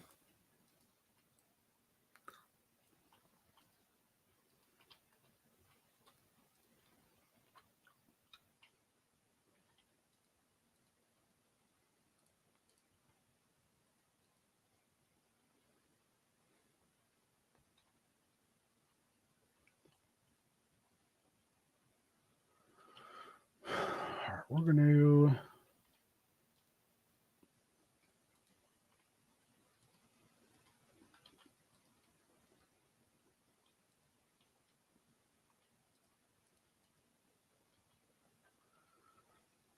Yeah, that's true. I mean...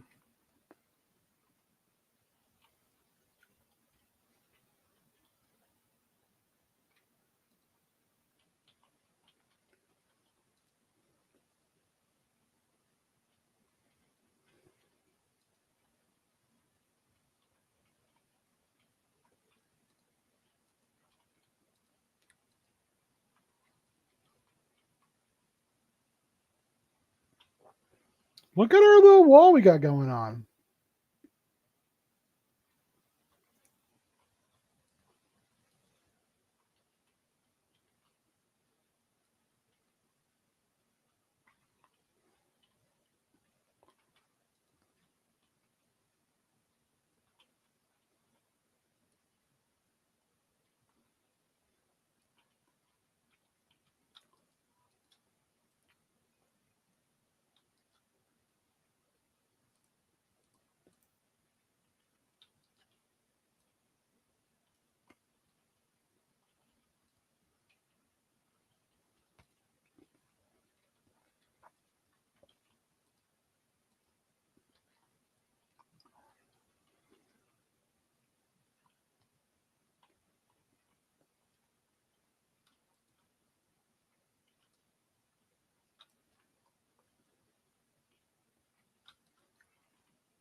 We...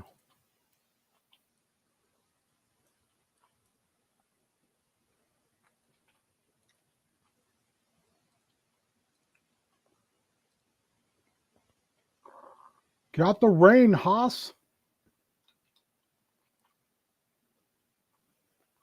You need to find a name tag so I can name that guy.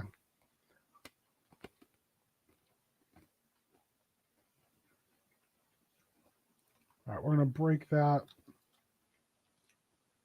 Using to be taller.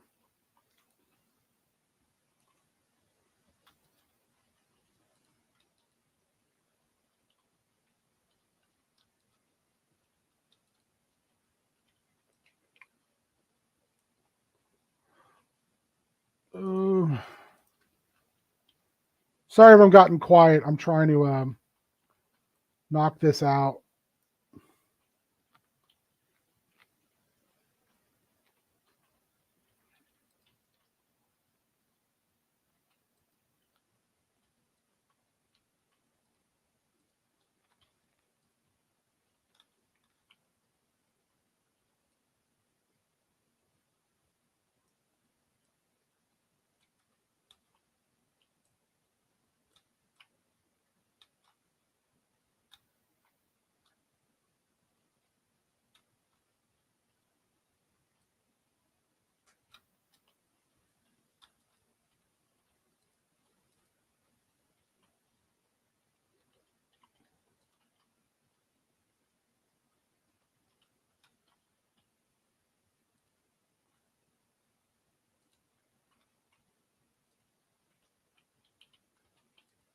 These need tops on them, don't they? Do we have some dirt on us? We do.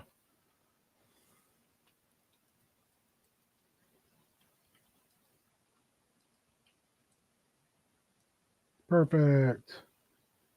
God, we really didn't stay consistent at all, did we? Oh, that's not what I wanted to do. Oh!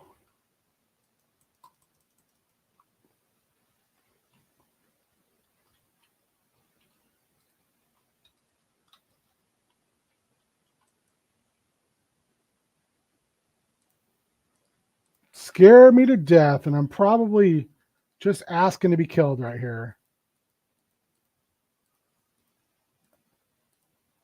One might say we're begging for it. That one person who said that's probably me. Oh shit.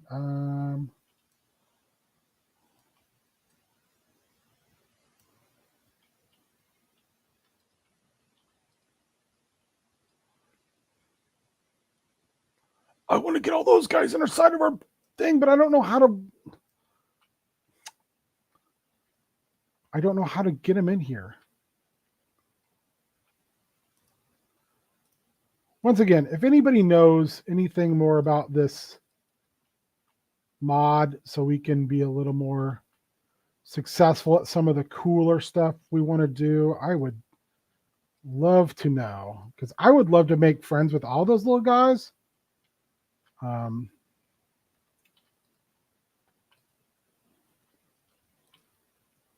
Did that just fly all the way over there? It did.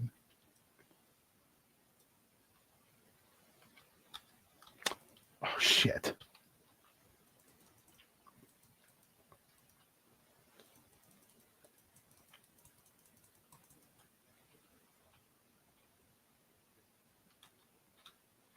And he made us hit our little lizard friend, which is fucking unforgivable.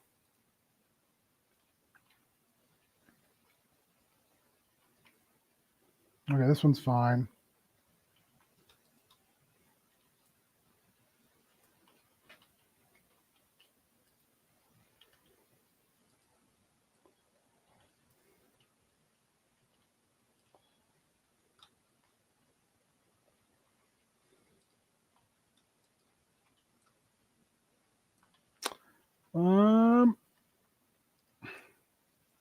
I feel really bad about hitting that lizard.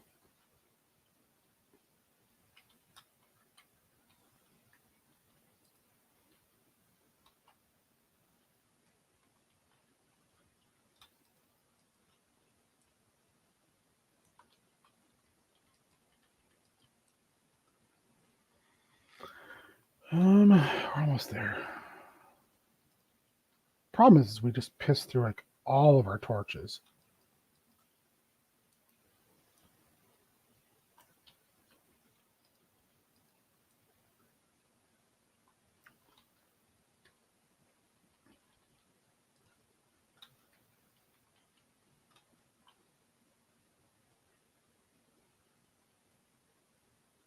And still, like, we're gonna have to go in and block all this shit off.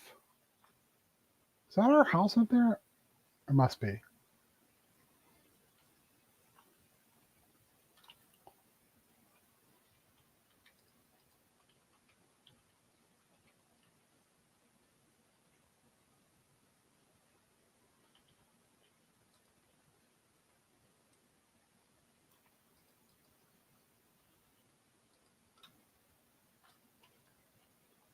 I like this entrance. That looks better now.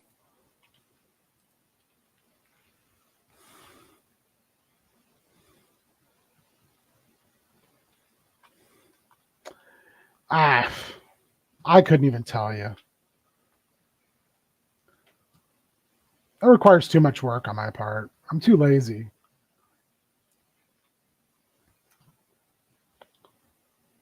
I'm not real. I mean, again, I joke about streaming. I'm not an actual streamer. That's a job, and I do not have that skill set nor that grind ability that people who do that as their job have.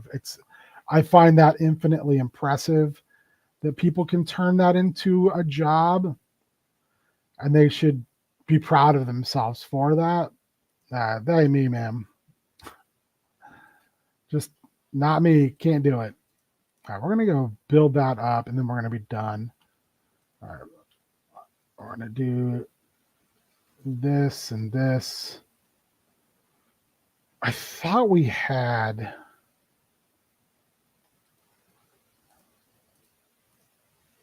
more. I don't know. I thought we had something else, but I may have missed that. Okay, we're going to then go and take this in here. I thought we had more spider eye stuff. Put you there too. We're going to need all of this because we're going to build up a bunch of wall. We're going to not carry this around all the time. So we have all of 7 arrows. All right, let's get some quick sleepy sleep.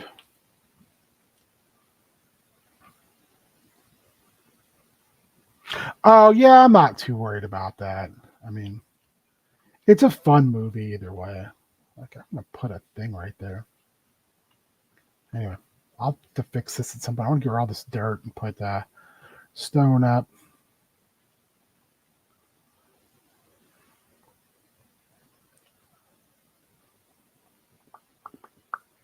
I wish I could get the equipment to get some diamonds and stuff because I'd love to do some enchanting. But right now, we can't even get.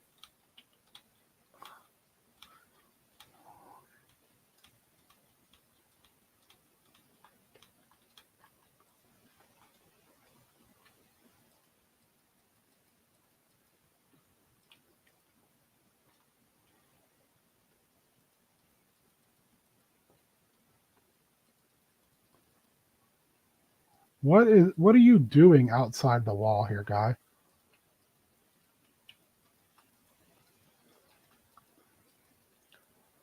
I think our golem is a horse girl.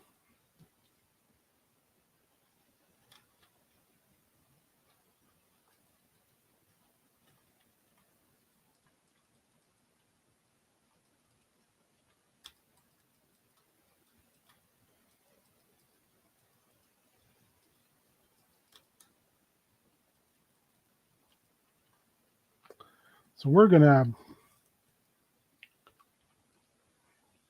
just make this high. So if anyone wants to get down on the get down, they're gonna have to do a little drop skis.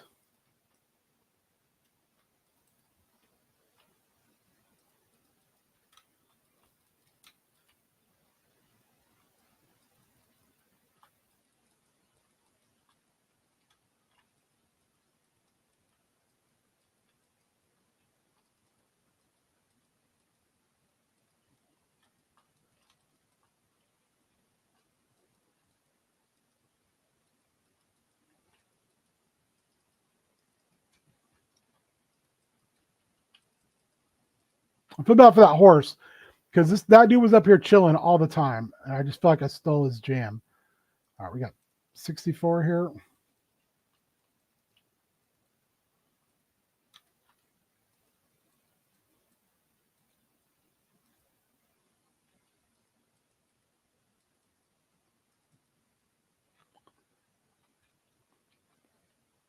Hi, bud.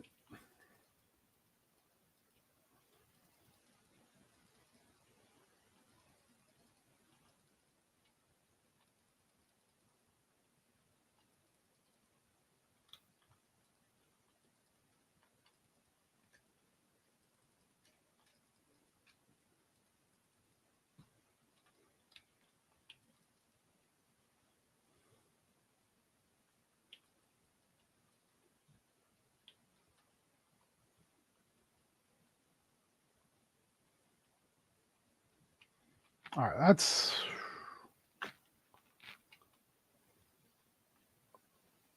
I feel a lot better about that.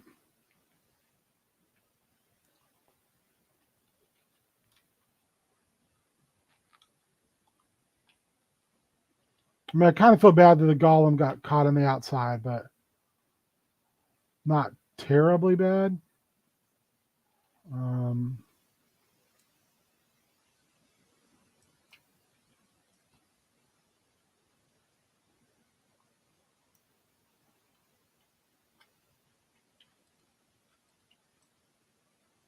Get rid of that block.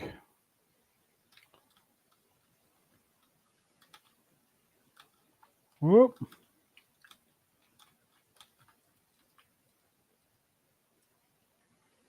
I'm going to go ahead and flatten a lot of this out too, because we don't need it to be high. I want to discourage any and all creatures that might decide they want to jump on our shit not to.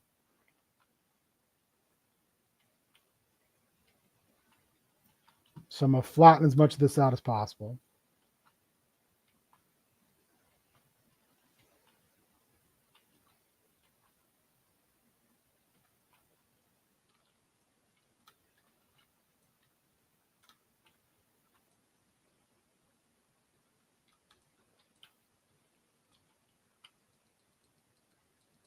Perfect.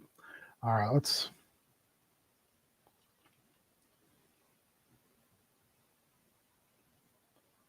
Hopefully that idiot will go get in the fucking. Get in. Get in.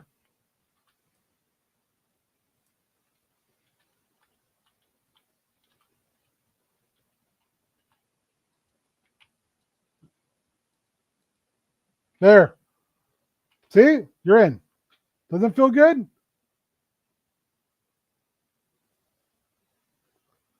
I really going to have to go fuck up this hill since everybody wants to jump in it?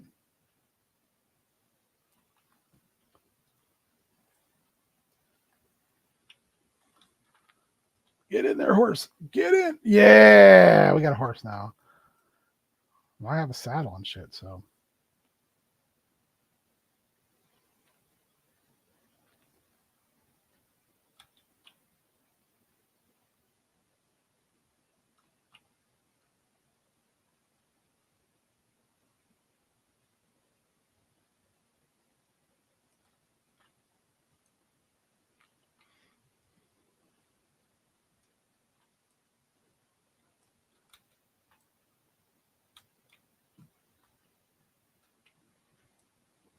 All right, we're going to increase the sides here. So hopefully that'll discourage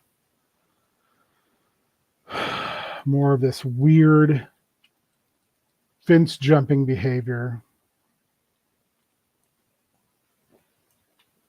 We're actually going to go 1, 2, 3 and put a wall there.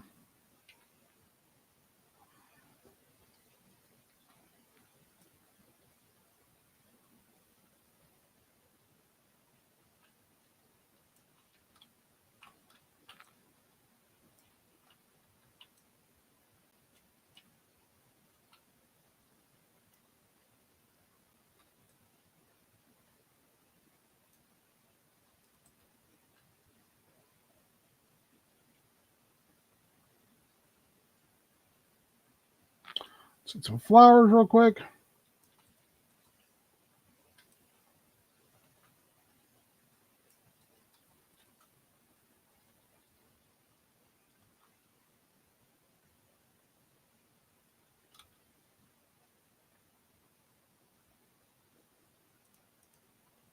I wonder if, like, do they want flowers?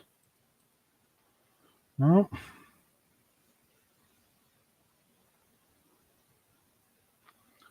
I really wish I knew how to get those guys.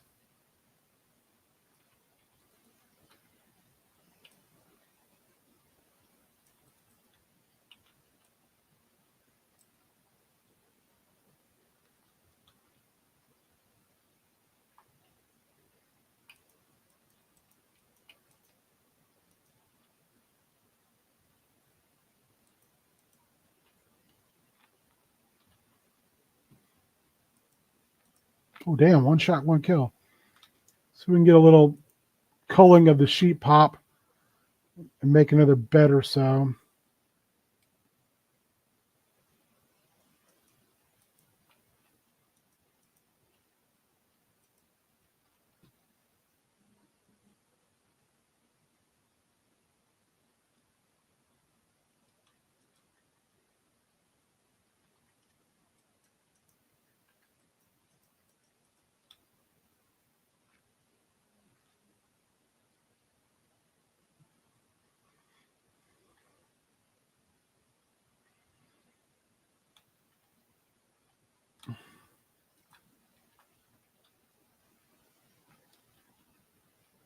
Do a little culling over here.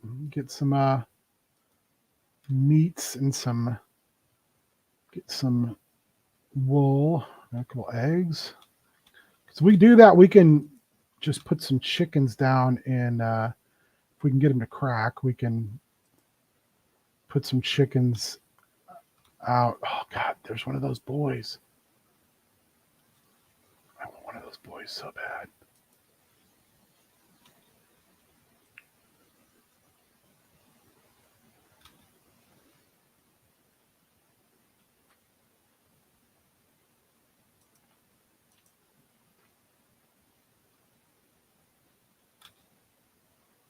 Hell yeah.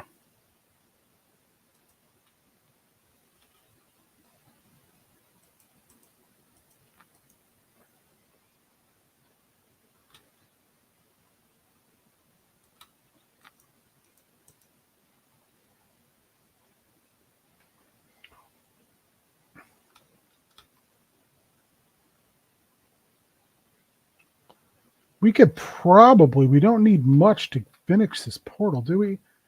1, 2, we just need 2 more obsidian to finish that portal. That ain't bad. Oh, no, we're not doing that.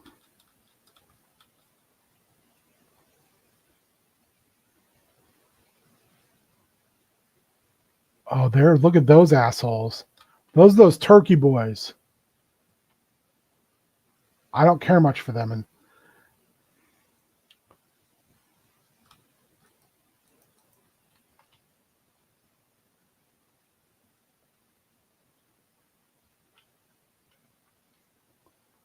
like to smash this a little deeper.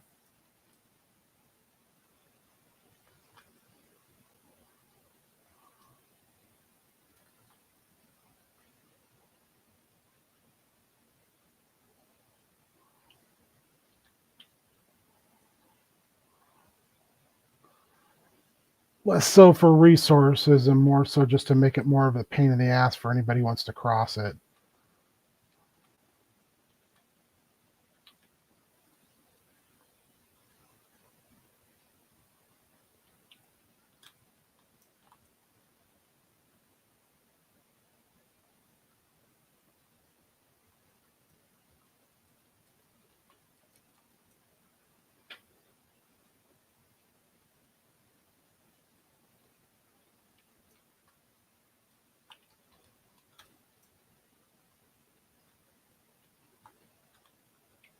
Well, he was running. Y'all see that? Did it not look like that fool was running?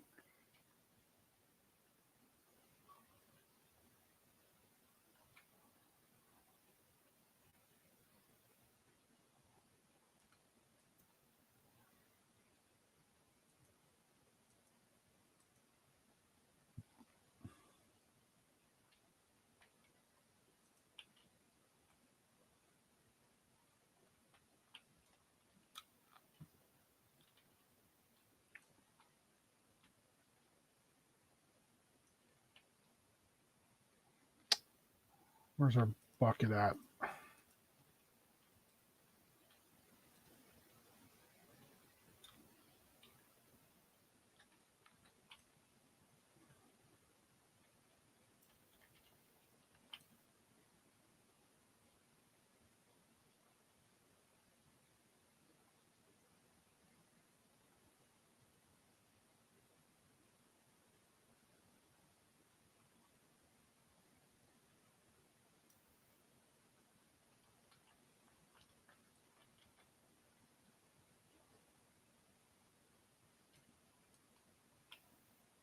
Come on.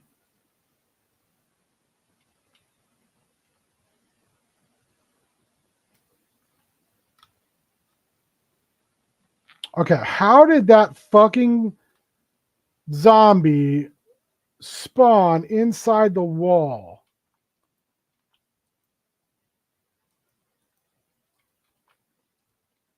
I saw a spooter up here too.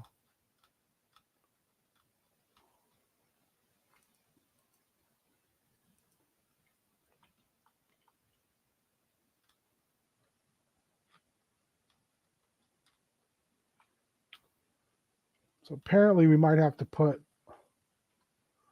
some lights up there.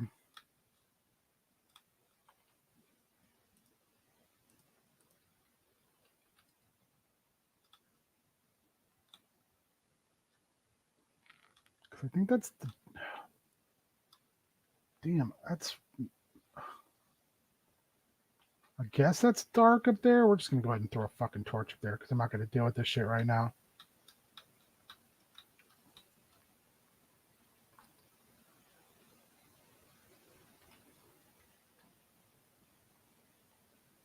Doing your job, Gollum.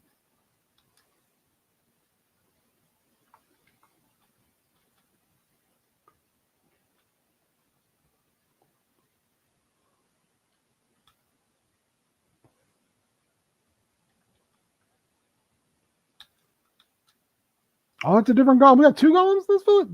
This motherfucker.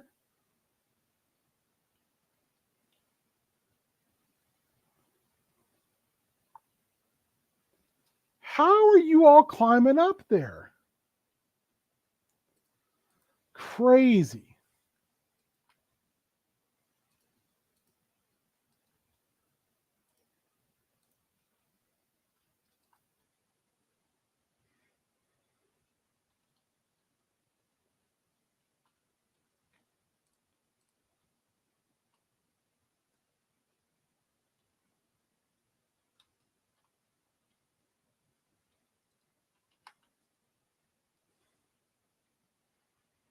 All right. Let's take all this upstairs and then call it. I think maybe next time we'll go in there. We'll have to make a bunch of torches, but we'll go in and light shit up. Ah, man, that golem, he's like, I'll do what I want. I'm like, but you shouldn't do what you want.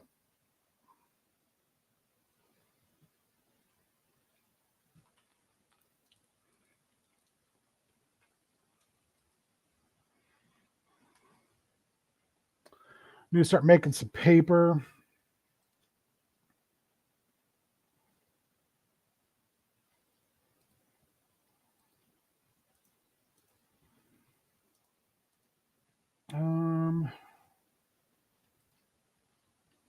Let's make some glass. Let's just get out of the way. Need 3 planks.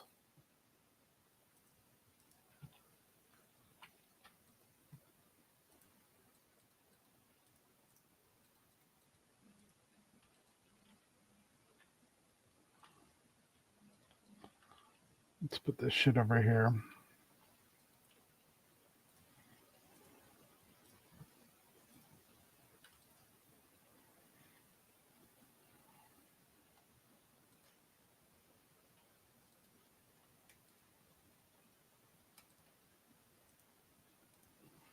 All right, we go dump our meat. Bania.